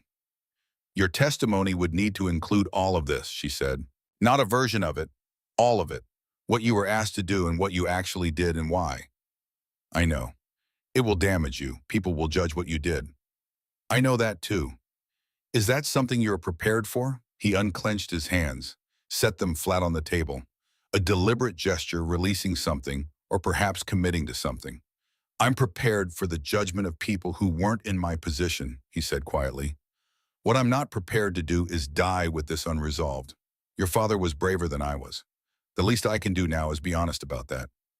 She nodded, once. All right. 3 days after Owen arrived, Della came to Nora in the evening with her laptop and a careful expression. She had been doing what journalism students do when presented with a complex story and the tools to research it, pulling threads cross-referencing, building the connective tissue between known facts and documented patterns. She had been running background checks on everyone peripherally connected to the case, not out of distrust, but out of the professional instinct that the best time to discover a problem is before it causes damage. She turned the laptop to face Nora. The lawyer who volunteered last week, the one Vale brought in from Helena to help with the property case documentation. Nora looked at the screen. What about him? His billing records, which are technically public because he filed them with the state bar, show a consulting relationship with a subsidiary of Caldwell Mining that ended 4 months ago. Della's voice was flat and factual, the voice of someone reporting findings rather than drawing conclusions. The subsidiary is 3 layers removed from the parent company. It would take exactly the kind of search I just did to find the connection. A pause. He's been in every strategic conversation Vale has had with us for the past 6 days. The implications arrange themselves in Nora's mind with the cold clarity of things that are simultaneously surprising and entirely predictable. He knows our timeline, she said. He knows everything we've planned, every legal strategy, every evidence submission, every name on the witness list. Della closed the laptop. They put him in our camp the same way they put someone in your foster care facility to check on Eli. It's the same operational pattern access through apparent legitimacy. Nora called Vale immediately. He was silent for a long moment when she told him the silence of a man who had spent his career being careful and was absorbing the information that his carefulness had been insufficient. I'll handle it, he said, quietly in a way that doesn't signal to Caldwell that we've identified the breach. And the strategy, we change everything, new timeline, new submission sequence, new communication protocols. Nothing that was discussed in his presence should be considered secure. A pause. This will delay Ren Marsh by perhaps 48 hours while we verify the integrity of the evidence chain. It was also the day Caldwell filed its legal action. The documents arrived at Edmund Vale's office by courier, a formal filing with the Montana District Court, claiming that the property transfer recorded in the Callaway Trust was fraudulent, executed without the legal capacity required for a valid conveyance, and therefore void. It demanded immediate cessation of Nora's occupation of the property and its return to the status of unencumbered land pending resolution. Vale called to tell her. His voice was professionally composed. They're using the courts now because the other methods haven't worked. This is a public process. It can be defended in a public forum. In some ways, it's actually a mistake, Nora said. A pause. Yes, a mistake. Because now they have to sit across from us in a courtroom and make their arguments in front of a judge and a record. And your father's evidence, your mother's documentation, the trust structure she and I built together very carefully, it's designed to survive exactly this kind of challenge. When, 4 days from now, the court moved quickly because Caldwell's lawyers filed for an expedited hearing. 4 days, she hung up and walked outside. The sun was going down behind the mountains, painting the sky in long horizontal bands of orange and rose, and deep blue, the kind of sunset that the Montana landscape seems almost to have been arranged around the mountains, the perfect frame, the open sky, the perfect canvas. The windmill stood against it, its frozen blades silhouetted against the light, that familiar stillness that she had been looking at every evening for 2 weeks now, with an intention she had not yet quite found the moment to act on. She heard Walt's truck before she saw it, the engine's distinctive cough announcing his arrival 10 seconds before the truck itself turned off the road. He came most evenings now without stated reason, as though he had simply decided that this property required his presence during this particular period and had organized his life accordingly. He brought things: a bag of groceries, a tool she had mentioned needing, occasionally a piece of information gleaned from the network of old connections that a man in his 70s accumulates without effort, simply by having lived in one place long enough. He walked to where she was standing and stood beside her without speaking, which was, she had come to understand, one of the primary languages in which Walt Greer communicated. He had a gift for silence that was entirely different from the silence of people who had nothing to say. His was the silence of people who had learned to distinguish between moments that required words and moments that only required presence. They watched the sunset together. Caldwell filed to take the house, she said eventually. I heard. She looked at him. How biting. Cedar Flat has one clerk of court, and she's been buying groceries here for 30 years. A pause. Harlow's a small country, Nora. When things happen in it, word travels. She turned back to the windmill. 4 days. He was quiet for a moment. I waited 12 years, he said. The words were not spoken as a rebuke or a comparison. They were spoken as a simple fact offered without decoration. 12 years I waited for something I could actually do, something beyond keeping a store open in an empty town and going to a grave in the morning and thinking about what I could have done differently. He looked up at the windmill. I'm 73 years old and I'm not a well man, he said with the same matter-of-fact tone he used for everything. But I've been well enough to be here while this was happening, and I intend to be well enough to see how it ends. A pause. 1 more week. She looked at him. He was still watching the windmill, his weathered profile against the fading light, the lines of his face as readable as a topographic map to anyone who had spent enough time in them. 1 more week, she said. The night deepened around the property. Somewhere in the darkness beyond the fence line, the land that had been poisoned and abandoned and slowly, agonizingly recovering for the past 2 decades continued its patient, invisible work. The windmill stood against the emerging stars, its blades frozen at angles that suggested arrested motion, something that had been stopped mid-turn and was waiting in the specific way of things built to move for the conditions to change. Tomorrow, Ren Marsh would set a publication date. The day after that, Della would deliver the final evidence package to Vale, and Vale would deliver it to the court. And in 4 days, Nora Callaway would walk into a Montana courtroom and stand in front of a judge and say everything her father had died trying to say. She was ready. The morning the article published, Nora was already awake. She had not slept. Not from fear. Exactly, the fear had been present for weeks, had become so familiar that it had lost its capacity to surprise her and had instead settled into something more like a permanent companion, a background frequency she had learned to function alongside. What had kept her awake through the final night before the hearing was something different, something closer to the particular alertness of a person standing at the edge of a threshold they have been walking toward for a long time, understanding that the step they are about to take cannot be untaken. She sat on the porch in the pre-dawn cold with her father's first notebook in her lap, not reading it, just holding it. The windmill stood against the dark sky in its familiar stillness. The mountains were invisible in the darkness, but present she could feel them the way you feel. Large things even when you cannot see them, a density and weight in the air that reminded you they were there. Her phone lit up at 6:47 in the morning. Della's voice was controlled, but carrying beneath its control the particular vibration of someone who has been waiting for a specific thing to happen and has just watched it happen. "It's live," she said. "Ren's article, it just posted." Nora looked at the screen. The headline filled it. "The Harlow Files: How Caldwell Mining Poisoned 5 counties and Murdered the Man Who Tried to Stop Them," by Ren Marsh, investigative correspondent. She read it standing on the porch in the October cold, the phone screen the only light in the darkness around her, and what she read was everything her father had spent the last year of his life trying to say finally being said in a voice that the world was equipped to hear. Ren Marsh had built the story with the structural precision of someone who understood that the most devastating truths are the ones presented without embellishment.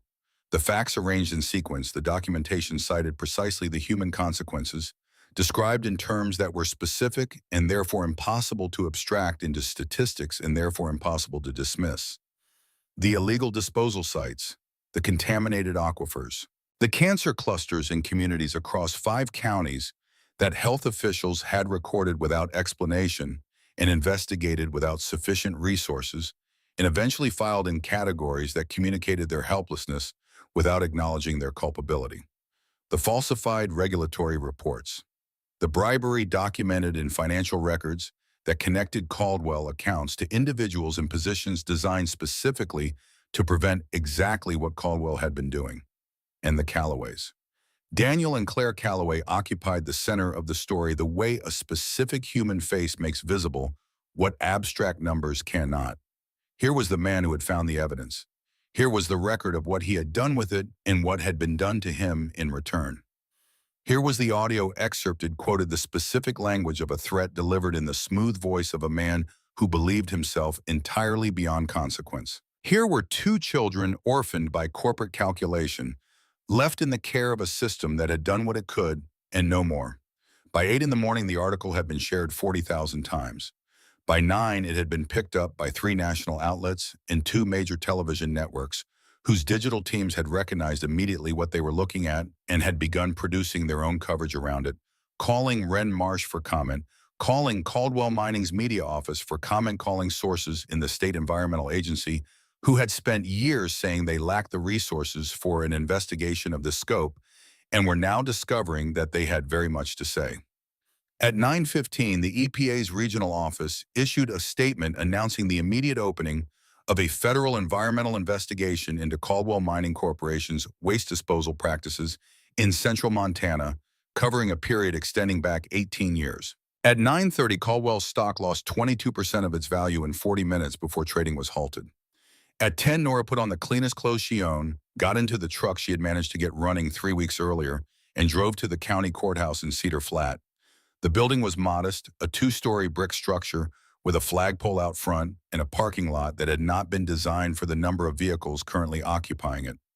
News vans lined the street on both sides of the building. Journalists moved in clusters, phones out talking in the clipped and efficient language of people who have a deadline and a developing story and not quite enough confirmed facts to fill the space between them. Local people Nora had never seen before stood on the sidewalk in the specific way of communities that have discovered their quiet backwater is suddenly the center of something large. She parked at the far end of the lot and sat for a moment. Edmund Vale was waiting for her near the courthouse steps, distinguished in a dark suit that communicated professional authority without ostentation. He was accompanied by the 2 lawyers he had brought in to replace the compromised volunteer, both of them vetted and verified with a thoroughness that had taken 48 hours and left Vale visibly satisfied. Della stood slightly to his left, carrying a leather portfolio and wearing the expression of a journalism student who is professionally required to remain objective about a story she is personally invested in to a degree that makes objectivity a considerable exercise. And a few feet apart from the group, Owen Stiles stood alone. He was wearing a suit that had seen better decades, his hands clasped behind his back, looking at the courthouse entrance, with the expression of a man who has made a decision he cannot unmake, and is now simply waiting for the moment to arrive when the decision becomes action. He looked more thought the way a person looks when they have set down something very heavy after carrying it for a very long time, not light exactly, but differently weighted, rearranged. She got out of the truck. Vale met her halfway across the parking lot. He shook her hand with both of his, a gesture that communicated more than the words that accompanied it. "How are you, Swam?" "Ready," she said, and meant it. Inside the hearing room was small by the standards of courtrooms in larger jurisdictions, but it was full. Every seat in the gallery occupied the overflow, standing along the back wall. Journalists in the press section with their notepads and their quiet, focused attention. Members of the public locals from Cedar Flat, faces she recognized from the gas station, and the single functioning diner people who had driven out from communities in the surrounding counties, because what was happening in this room touched something real in their experience of the past 2 decades. Raymond Hollis sat in the front row behind the respondent's table. She had heard his voice before she saw his face, and the face was in some ways the most disorienting part of all of this. He was smaller than the voice had suggested. Compact, silver-haired, wearing a suit of understated quality in a shade of charcoal that had been chosen by someone with considerable aesthetic intelligence. He looked like a man who sat on the boards of hospitals and universities, who gave speeches at charitable functions, who was photographed with his grandchildren at Christmas, and sent holiday cards to professional contacts he had cultivated over decades. He did not look like the voice on the recording. But eyes are harder to dress than the rest of a person, and when his eyes found her as she walked to the petitioner's table, they were entirely familiar. The same flat appraising quality she had heard in the recording, the same calculation operating just below the surface of a face designed to suggest nothing of the kind. He smiled, a thin, controlled expression that was perhaps intended to communicate condescension, or perhaps simply the confidence of a man who had not yet fully absorbed the morning's events. She looked back at him without expression and took her seat.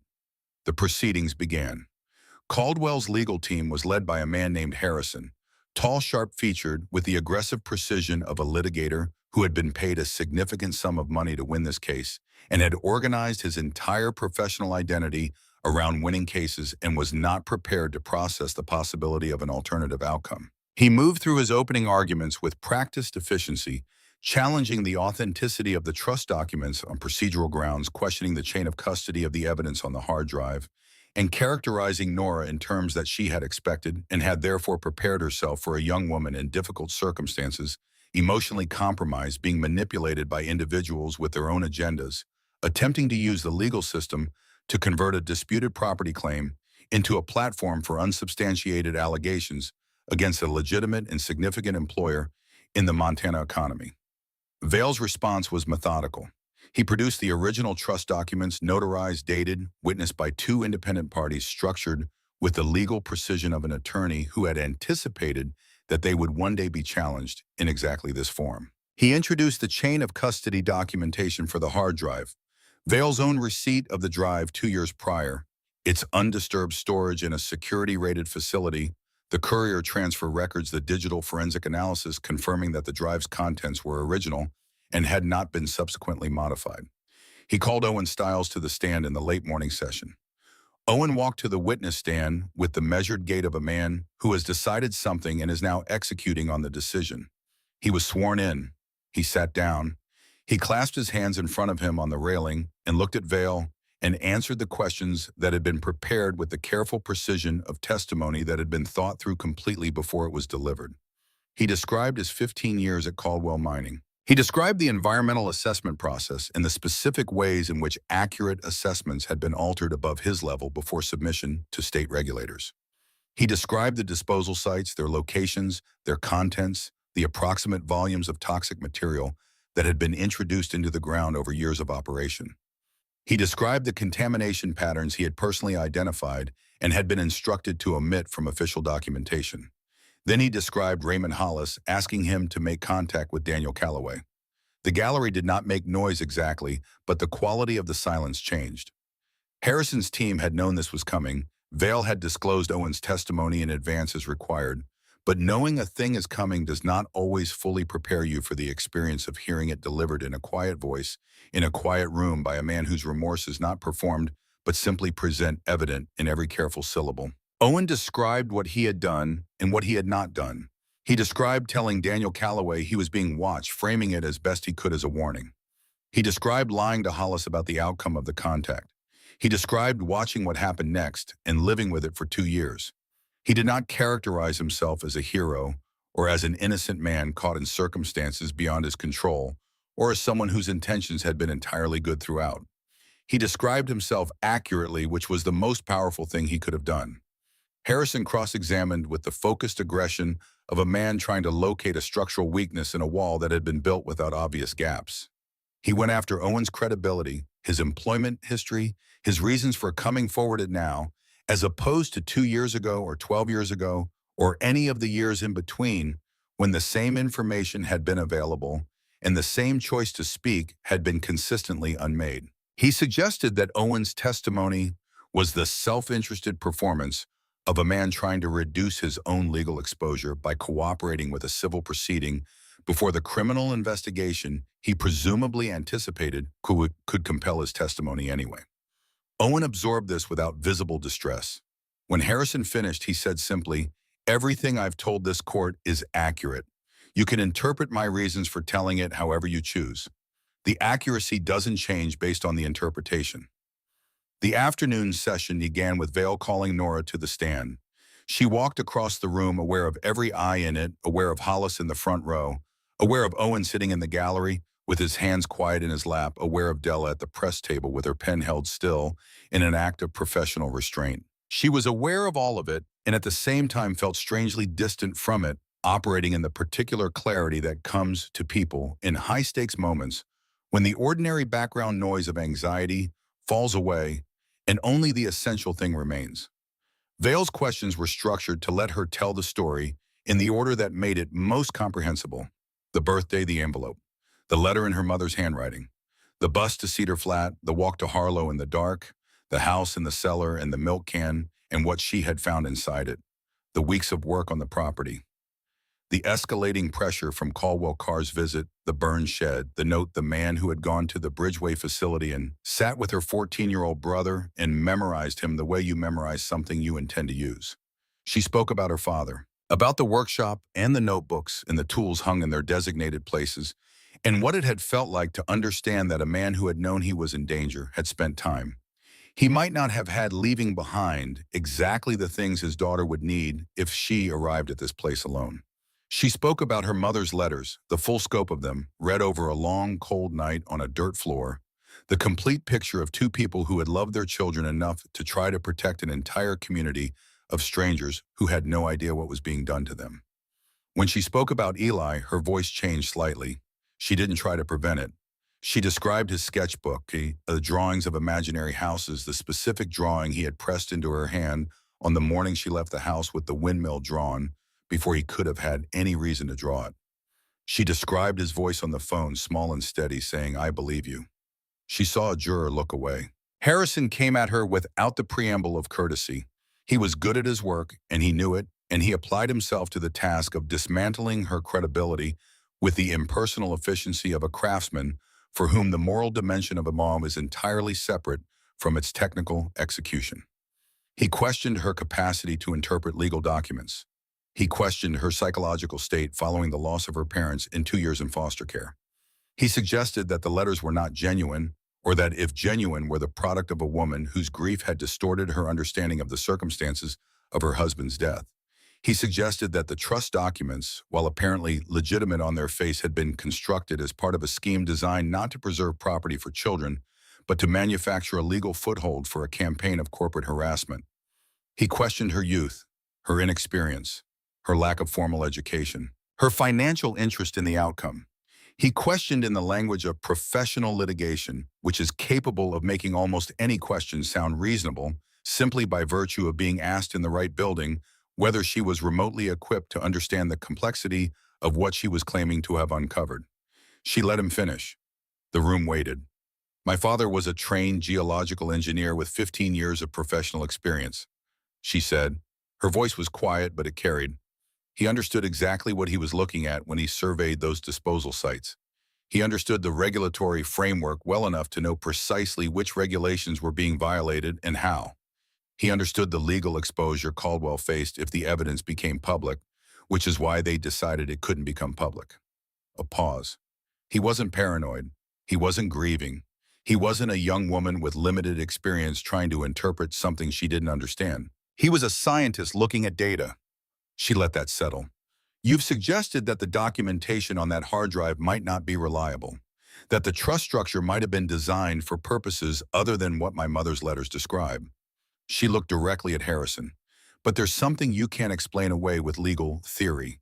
There's a recording on that drive, a recording of a conversation between my father and the man sitting in the front row of this gallery. She did not look at Hollis. And in that recording, that man reads out the names of my father's wife and children. He identifies our school schedules. He explains in language carefully chosen to be deniable but impossible to misunderstand what the consequences of my father's continued moral courage will be for the people he loves. She paused again. You can call me young. You can call me inexperienced. You can call me emotionally compromised or financially motivated or naive. Her voice remained level throughout, which was itself a kind of argument. But you cannot explain that recording, and you cannot explain the fact that 3 months after it was made, my father and mother were dead, and my brother and I were in the foster care system. She looked at the judge. The record speaks. I'm simply the person who carried it here. Harrison had nothing to say. Vale stood and addressed the judge. Your Honor, with the court's permission, I'd like to enter into evidence Exhibit 31, an audio recording recovered from the hard drive of Daniel Calloway, forensically verified as original and unaltered, dated October 14th, 2 years prior to today's hearing. The judge nodded. The recording played through the courtroom speakers. First, her father's voice measured technical, stating his findings and his intentions with the clarity of a man who has decided to say a difficult thing and is saying it without flinching. Then the silence.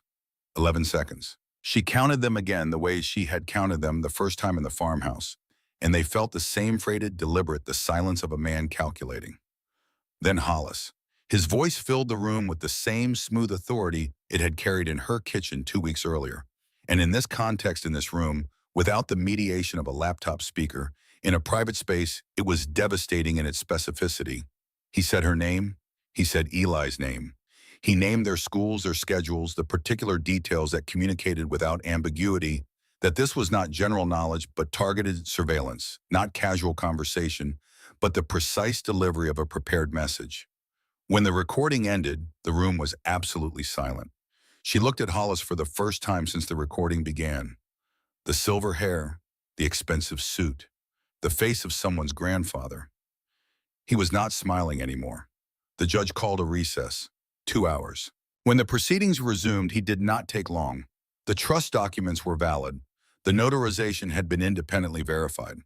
The chain of custody for the evidence was unbroken. The property transfer had been executed with full legal compliance at the time of purchase, and the transfer of title on Nora Calloway's 18th birthday had occurred automatically and correctly in accordance with the terms of the instrument. Nora Calloway was the legal owner of the property in Harlow County. Furthermore, and here the judge's voice took on a quality that was different from the procedural precision of the preceding ruling. Something more measured, something that suggested a man taking care with language, because he understood the weight of what it would set in motion the evidence presented in these proceedings, including the documentary record, the testimony of Owen Stiles, and the audio recordings recovered from the decedent's hard drive had raised matters of potential criminal significance that fell outside the jurisdiction of this civil hearing. The court was referring the complete evidentiary record to the Montana Attorney General's office and the Federal Bureau of Investigation for review and appropriate action. The gallery was not silent this time. 2 federal agents who had been present in plain clothes since the morning session moved to the front of the room. Raymond Hollis watched them come with an expression that had finally abandoned its performance of confidence and revealed beneath it something smaller and colder on The face of a man understanding for perhaps the first time in his professional life that the calculation had come out wrong. He was escorted from the room with his hand bound in front of him and his silver hair still perfectly ordered, because some habits of presentation persist even when the presentation has entirely ceased to serve its purpose. The room erupted. Nora sat at the petitioner's table while the controlled chaos of the aftermath organized itself around her veil, speaking rapidly into his phone. Della moving toward the press section with her portfolio open, Owen sitting in the gallery with his eyes closed and his hands flat on his thighs in an attitude that might have been relief or might have been exhaustion, or might have been both of those things at once, which is often how they arrive. She sat very still in the center of all of it. She thought about her father in the meeting room recording a conversation with a man who intended to have him killed. She thought about her mother in whatever quiet space she had found to write 2 pages of letter to a daughter she might never see, read them writing with the care and precision of someone who understood that these words might be the last gift she could give. She thought about Walt Greer's son, 32 years old, dead of something that should not have killed him, and about Walt himself behind the store counter with his 12 years of waiting finally today resolved. She thought about Eli and Billings in the common room of the Bridgeway facility drawing in his sketchbook. Waiting, trusting. She stood up. Vale caught her arm gently as she moved toward the door. "There will be federal agents who'll want a statement," he said. "And Wren Marsh is outside. She deserves 5 minutes. She built this alongside us." A pause. "And Nora, what you did in there, the way you handled Harrison." He stopped, found different words. "Your father would have been proud. I can say that with certainty because I knew him." She nodded. She could not speak for a moment. She gave statements. She spoke with federal agents in a side room for 40 minutes and answering questions that covered ground she could now cover with the fluency of someone who had been living inside this material for weeks. She spoke with Wren Marsh for 10 minutes on the courthouse steps while a photographer documented the conversation from a respectful distance, and Wren asked the kind of questions that communicated she understood the human architecture of the story she had been building, not just its legal and financial and environmental dimensions, but its center, which was 2 children and the parents who had tried to give them something worth inheriting. She drove back to Harlow in the evening light. The property looked different when she arrived. She understood it was the same house, same yard, same frozen windmill against the same darkening sky. Nothing physical had changed in the hours since she left, but the relationship between her and this land had been formalized in a way that changed the quality of standing on it. It was hers now, not just by inheritance and intention, but by judicial confirmation, by the stamp of a legal system that had been asked to adjudicate and had answered correctly. She stood in the yard for a long time looking at the windmill. The burner phone rang at 9:15. Walt's voice was different from any version of it she had heard before.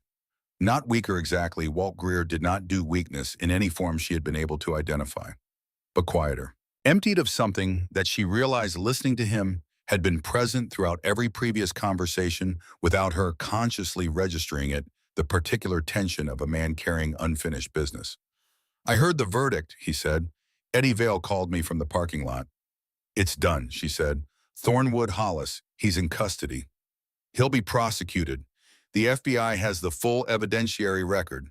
Vale says the audio alone is sufficient for a federal charge." A long pause.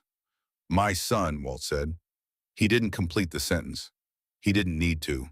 The 2 words contained everything that needed to be said, the name he hadn't used, the years he had carried, the specific and irreplaceable shape of a grief that had been waiting this long for a frame that fit it. "They didn't die for nothing," Nora said. "None of them did. Your son, my parents, all the people in those communities who got sick and never knew why." She pressed the phone closer. "They'll know now. The investigation will go back 20 years. Every contamination site, every falsified report, every person who got sick. It'll all be documented." A pause. "It already is documented, Walt. My father documented it. They just didn't know where to look until now." The silence on the line was warm, which is not a quality that silence usually possesses, but which was unmistakably present. "You've got your father's thoroughness," Walt said, "and your mother's spine." A pause. "I'm glad I got to see this. I'm glad I got to know you." "You'll come to the house tomorrow," she said. "When Della's here and Owen's here and Vale drives up, She paused, finding the right word for something that didn't quite have one. We'll mark it somehow. Properly. Another pause. Longer. Get some rest, Nora, he said. The line went quiet. She stood in the yard for a long time after the phone in her hand, the windmill above her, and the stars beginning to appear in the enormous Montana sky. She had learned in the weeks since arriving in Harlow to read the quality of silences, the difference between silence that was empty and silence that was full, the difference between the silence of abandonment and the silence of things at rest. She had learned it from the house, which had its own silences, and from Walt, who was its master, and from the land itself, which had been practicing for a very long time. She went inside and went to bed and slept without interruption for the first time in weeks. In the morning, she drove to the cemetery on the eastern edge of town. It was small, a fenced acre of ground that had been receiving Harlow's dead for as long as Harlow had been producing them, which was long enough that the oldest headstones at the far end were so weathered as to be nearly illegible. A thin ground frost had formed overnight, covering the grass in a fine white layer that caught the morning light and made the whole space look as though it had been delicately preserved. She found Walt's grave beside his son's. Someone had been there before her. A small American flag stood in the ground near the base of the stone, placed with the kind of care that commemorates rather than merely marks his military service. A life before Harlow, before the store, before the long years of grieving and waiting and keeping his lights on in an empty town because the alternative was surrender, and Walt Greer had not been built for surrender. She stood beside the grave and said nothing for a while. Then, we did it, Walt. The house is mine. Hollis is in custody.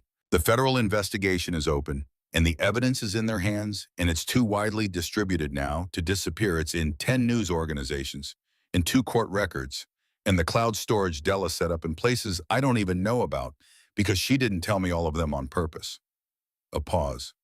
The people in those communities are going to get answers, and the class action attorneys are already calling bail, apparently, which means the families, the ones who lost someone, the ones who are still sick, they're going to get up more than answers. The wind moved through the grass around the graves. A small cold sound, the kind of sound that could be many things depending on what you needed it to be. Thank you, she said, for the phone, for the groceries, for sitting on the porch and not saying anything when not saying anything was the right thing. She pressed her fingers briefly against the cold stone. I hope wherever you are, your son is there too. She walked back to the truck. She had a drive to make. The road from Harlow to Billings was 4 hours on a clear day, and the day was clear. One of those October mornings that Montana produces, as though compensating in advance for the winter that is coming, crystalline and cold, and lit from a sky of such particular blue that it seemed less like an atmospheric condition and more like an intention. She drove with the window down an inch, letting the cold air move through the ground, watching the landscape unfold in reverse, the mountains receding, the open land giving way to farmland. The farmland eventually yielding to the outskirts of the city she had left 4 weeks ago, with $500 and a dead woman's letter and no idea what she was walking toward. The Bridgeway facility looked smaller than she remembered. She parked in the lot she had watched from her window for 2 years, the same asphalt, the same sodium light, the same brick building with its institutional windows and its careful maintenance of functionality without warmth. She had a letter from Edmund Vale in her jacket pocket, signed and notarized, confirming her legal guardianship of Eli Calloway, 14 years old, currently residing at the above-mentioned facility, and authorized for immediate release to the custody of the undersigned. Mrs. Hartwell met her at the front desk. The woman looked at Nora for a long moment and then did something Nora had not seen her do in 2 years of occasional interaction. She smiled. Not the careful, managed expression of a professional, maintaining appropriate emotional distance, but something genuine and slightly misaligned, the smile of a person feeling something they hadn't expected to feel in a professional context and not quite managing to contain it. He's been ready since yesterday, Mrs. Hartwell said. The moment Vale's office called, he packed. She found him in the common room. He was at the corner table that had been his, that had always been his by right of persistent occupation and the unspoken social logic of shared institutional spaces.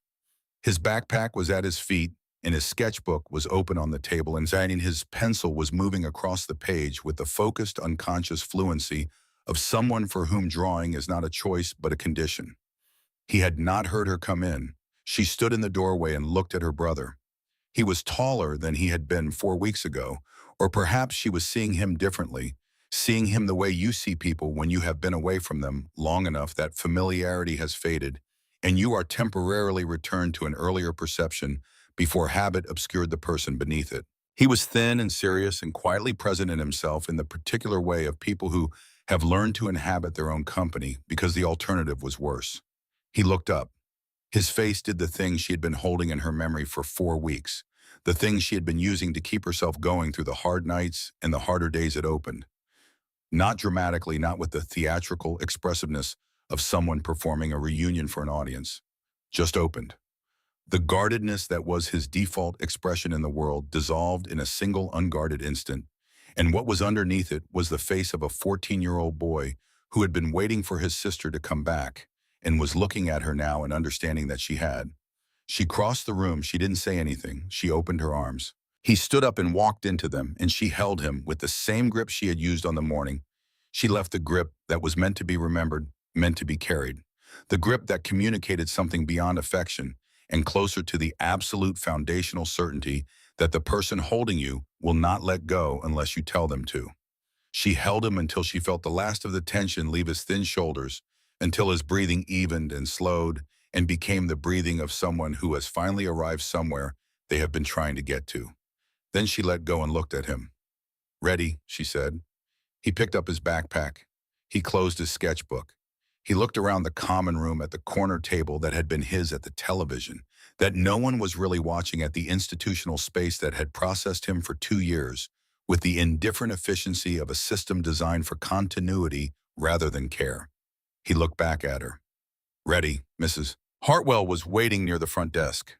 She handed Nora a manila envelope, the formal release documentation, copies of Eli's school records, the medical files that needed to transfer with him.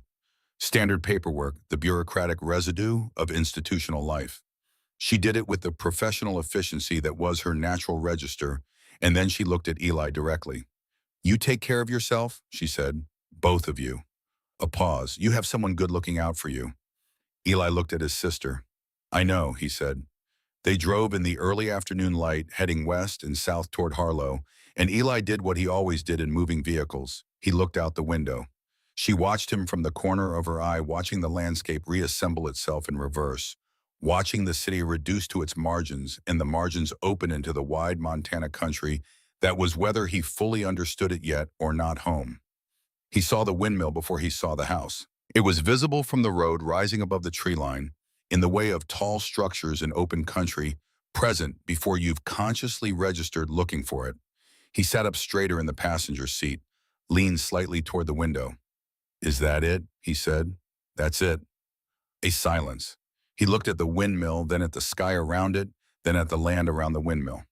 She turned onto Miller Road and the house came into view, and she felt him go very still beside her, the complete stillness of a person confronted with something that matches an image they've been carrying internally. She stopped the truck at the end of the drive. He got out before she did, stood in the road looking at the property with his hands at his sides and the backpack over one shoulder, and the sketchbook held against his chest. She came to stand beside him. The house was not what it had been when she arrived. 4 weeks of daily labor had transformed it not into what it would eventually become, but into something that had crossed the threshold between ruin and restoration, between the past and the future. The porch was solid and level, its columns straight, its surface clear of the debris and rot that had been threatening to collapse it entirely. The windows were intact, new glass replacing the broken panes, the frames repaired and sealed. Fresh paint covered the worst of the weathered sections. Not all of it. There was still work to do. There would always be work to do, but enough to signal intent, enough to communicate that this was a place being claimed rather than abandoned. "It's real," Eli said softly. "It's actually real." "It's ours," she said. "Legally, completely, irrevocably ours. They tried to take it, and they failed." She looked at the windmill. "They're going to prison, Eli. The people who killed Mom and Dad. They're in federal custody, and the evidence against them is ironclad, and they are going to answer for what they did." He was quiet for a long moment. "Dad knew," he said. "When he went to that meeting, he knew they were going to—" "He knew it was dangerous," she said carefully. "He knew they were capable of it. He kept going anyway." She paused. He kept going and he documented everything and he set up the trust and he wrote those notebooks in the workshop. He was scared and he was protecting us and he was trying to stop something that was hurting a lot of people, all at the same time. She looked at her brother. That's who he was. Eli nodded slowly. His eyes were bright but steady, the brightness of someone containing something real, rather than trying to perform something appropriate. Come on, she said. I want to show you something. She showed him everything. The workshop first, she watched his face when he walked in and saw the tools hung in their places and the workbench worn smooth and the notebooks stacked on the shelf. She watched him pick up the first notebook and open it to the first page and read his father's handwriting, and she watched him set it down very carefully when he was finished with the kind of care that communicates that an object has been recognized as something worth protecting. The cellar empty now of its secrets, but resonant with the history of what it had held, the dirt floor and stone walls, and the hook on the beam where the galvanized can had hung, leaving a ghost of its presence in the slightly compressed earth beneath it. The room with the north-facing window.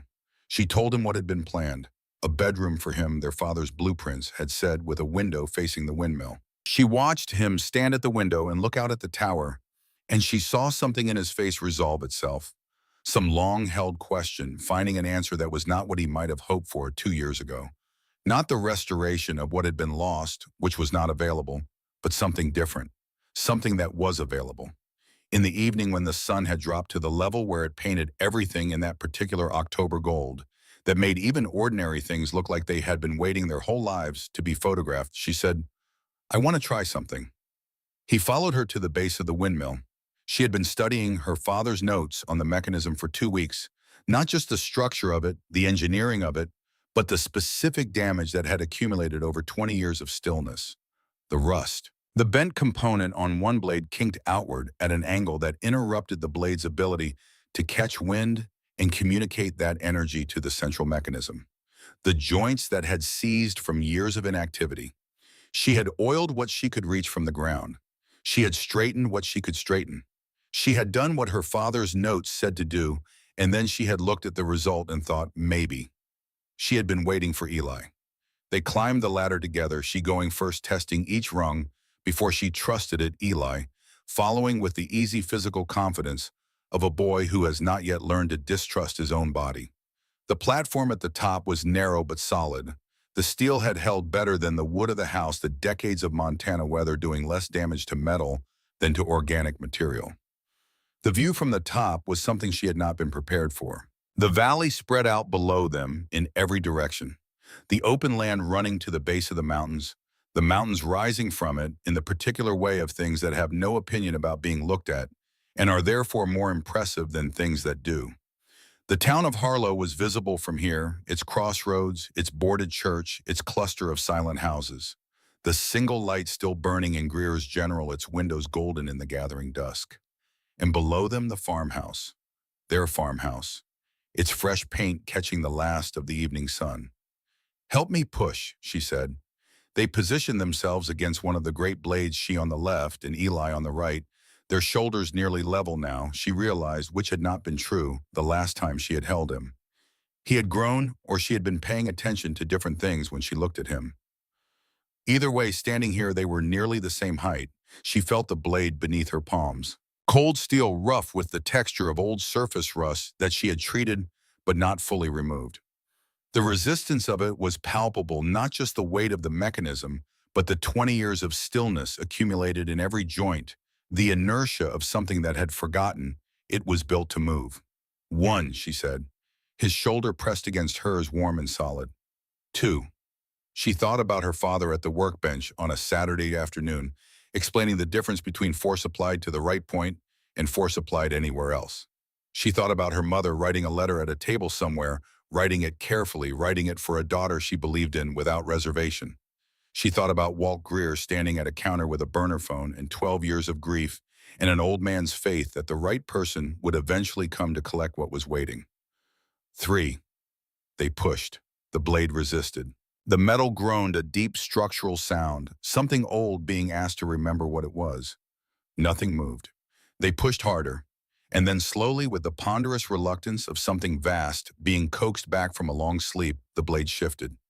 Just a fraction, just enough to sense rather than see. But it shifted, and the next blade caught a position slightly better suited to the wind moving across the platform, and that small advantage was enough. The rotation began, slowly. Slower than walking pace, slower than anything that could be called speed. But it was motion, real mechanical, intentional motion. The blades moving in their designed arc, the central mechanism, turning the gears that had been still for 20 years beginning to find their memory. Then the evening wind caught the blades and the rotation strengthened. The sound arrived gradually, a low resonant hum that rose from the mechanism and seemed to extend outward into the surrounding air, filling the space above the property and moving outward across the valley below. It was not a loud sound. It was the kind of sound that is felt as much as heard, a sound that belongs to a place in the specific way that some sounds do, inseparable from the landscape that produced it, expressive of something about the nature of this ground, this sky, this particular intersection of weather and intention and material. The sound Walt had described, like the land itself breathing. She stood on the platform with her brother's shoulder against hers, and the windmill turning beneath them, and the valley spread out below in the last of the evening light, and she felt something complete itself inside her that had been incomplete for 2 years. Felt it with the specific and irreversible quality of things that once resolved cannot be returned to their previous state. She was crying. She had not decided to cry. It had simply happened the way things happen when something has been held for a long time and the thing that was holding it finally releases. Eli made a small sound. She looked at him. His face was wet too, but he was smiling the rare, full, unguarded smile that she had not seen from him in 2 years, the smile that belonged to the boy he had been before the world rearranged itself around his family's absence. "We did it," he said. His voice was wonder without performance, the pure variety. "We did it," she agreed, "together." They stood there while the light failed and the first stars appeared over the mountains, and the windmill turned beneath them with the steady, unhurried rhythm of something restored to its purpose, and the sound of it moved across the valley below. In the old way, the way that Walt had described, and his father before him had known, filling the Harlow basin with a low and patient hum that might have been machinery or might have been something older, something that had been waiting in this land for someone to come back and give it a reason to move. A year later, the house was finished. Not in the sense of being done. Houses are never entirely done, which is perhaps the best thing about them, the way they remain open to the future, responsive to the lives being lived inside them. But finished in the sense of being whole, of being a place that expressed in every material detail the life it was housing. The porch stretched wide and welcoming across the front, furnished with things they had built and found and salvaged, two wooden chairs that Nora had constructed from her father's lumber supply, following the careful instructions in Notebook 3, a small table between them, worn to a comfortable smoothness by months of daily use. Hanging baskets along the eave held the remnants of the summer's flowers, dried and fragrant now, in the October cold, their season complete. Inside, the rooms were warm and lit and full of the particular accumulated character of a space that has been genuinely inhabited. Furniture built and chosen with care. A kitchen that smelled of the bread Eli had unexpectedly discovered he was good at making. On the wall of the main room, a gallery of photographs. Their parents young and unguarded, she and Eli at various ages, in one new photograph taken last summer by Della, with her phone of both of them standing in front of the windmill, with their heads thrown back and their faces caught in laughter at something just out of frame. On the mantel, in a place that held the most light from the window, the silver locket. She had opened it on the night Eli came home and shown him the empty frame on the right side, and he had understood, without being told, what it was waiting for. They had found a photograph together, a school photo from his first year in Billings, taken before everything fell apart, showing him at 10 years old with a gap-toothed smile and hair that had not been brushed for the occasion. She had set it in the frame and closed the locket and placed it on the mantel where it had remained since. 4 faces in a small silver oval. Marcus and Claire on their wedding day, young and certain, beaming at a future they could not have fully imagined, but were entirely willing to walk toward. Nora, 6 months old, eyes wide with the particular astonishment of the recently arrived. Eli at 10, gap-toothed, unbrushed, entirely himself. All 4 Callaways. Together. The windmill turned every day. They had connected it to a small generator that powered a workshop light and the well-pumped practical applications that would have pleased her father. She thought for the same reasons he had rebuilt that old lawnmower, because understanding how something works is the beginning of making it useful, and making it useful is the beginning of making it yours. The foundation that Edmund Vale had helped establish in her parents' names had in its first year of operation provided legal support to 11 whistleblowers in 7 states. 3 of those cases had resulted in federal investigations. One had already produced a criminal conviction. The class action settlement with Caldwell Mining's creditors, the company itself had been dissolved following the federal prosecution had produced funds sufficient to cover cancer treatment costs for affected families across the 5 counties for the next 20 years and to fund an environmental remediation effort that was, by all expert accounts, the most thorough cleanup of illegal industrial contamination in Montana history. Raymond Hollis had pleaded guilty to 18 counts in federal court, including conspiracy to commit murder. He would not leave a federal correctional facility. Nora was 20 years old. She had applied to the State University's engineering program for the following fall. She had chosen the field deliberately with the particular intention of someone who understands that the best response to a specific kind of loss is to become capable of preventing it, to learn the language of the ground, the way her father had learned it, and to use that language in the service of the truth it carries. On a warm evening in late October, she sat on the porch with Eli beside her, watching the light leave the squeeze. He had a sketchbook open in his lap. He still always had a sketchbook, but the drawings had changed. He no longer drew imaginary houses, houses that existed nowhere, houses that were really questions about belonging, dressed in the language of architecture. He drew the things around him: the porch they were sitting on, the windmill against the evening sky, the mountains in their various moods, the valley in different lights and seasons, the same landscape seen differently as he learned to see it more completely.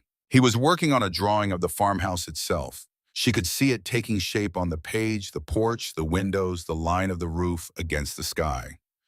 2 figures on the porch rendered in pencil with the same careful attention to posture and presence that had always distinguished his work.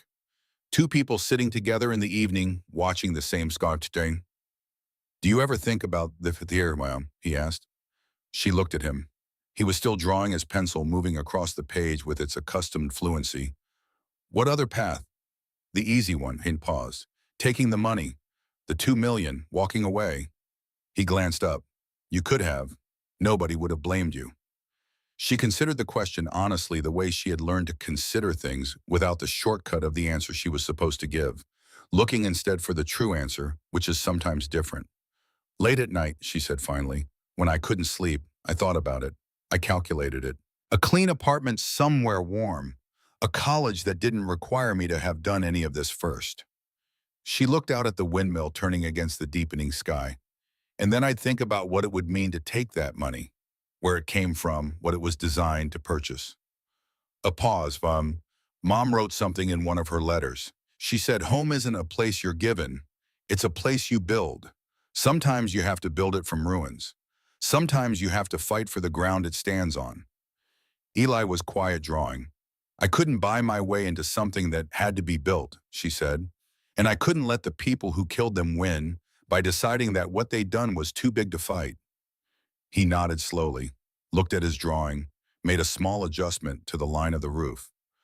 "I like who we're becoming," he said. "It was such a simple thing. The kind of thing that only sounds simple until you understand what it contains, the full weight of a year of work and grief and discovery and daily incremental rebuilding, compressed into 6 words by someone who had spent a year learning that precision is more powerful than elaboration." "Me too," she said.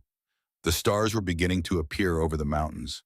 The same stars that had been appearing over this valley for longer than anyone had been watching, the same stars her parents had perhaps looked up at from the same ground when they first stood on it and understood what they were trying to build and what it would cost and decided it was worth it.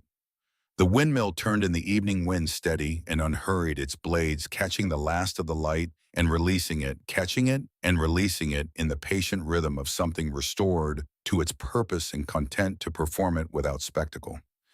Eli set down his pencil and looked up at the sky. Nora reached over and took his hand.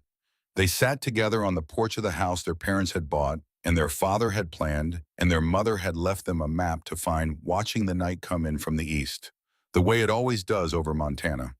Gradually, then completely, without apology, filling in the spaces between stars until the darkness was whole, and the whole valley glowed faintly with the particular luminosity of a sky uncompromised by city light.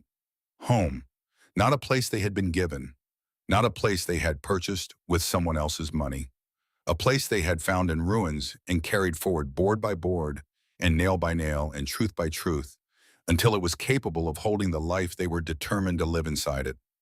The windmill turned, the land breathed, the Callaways were home.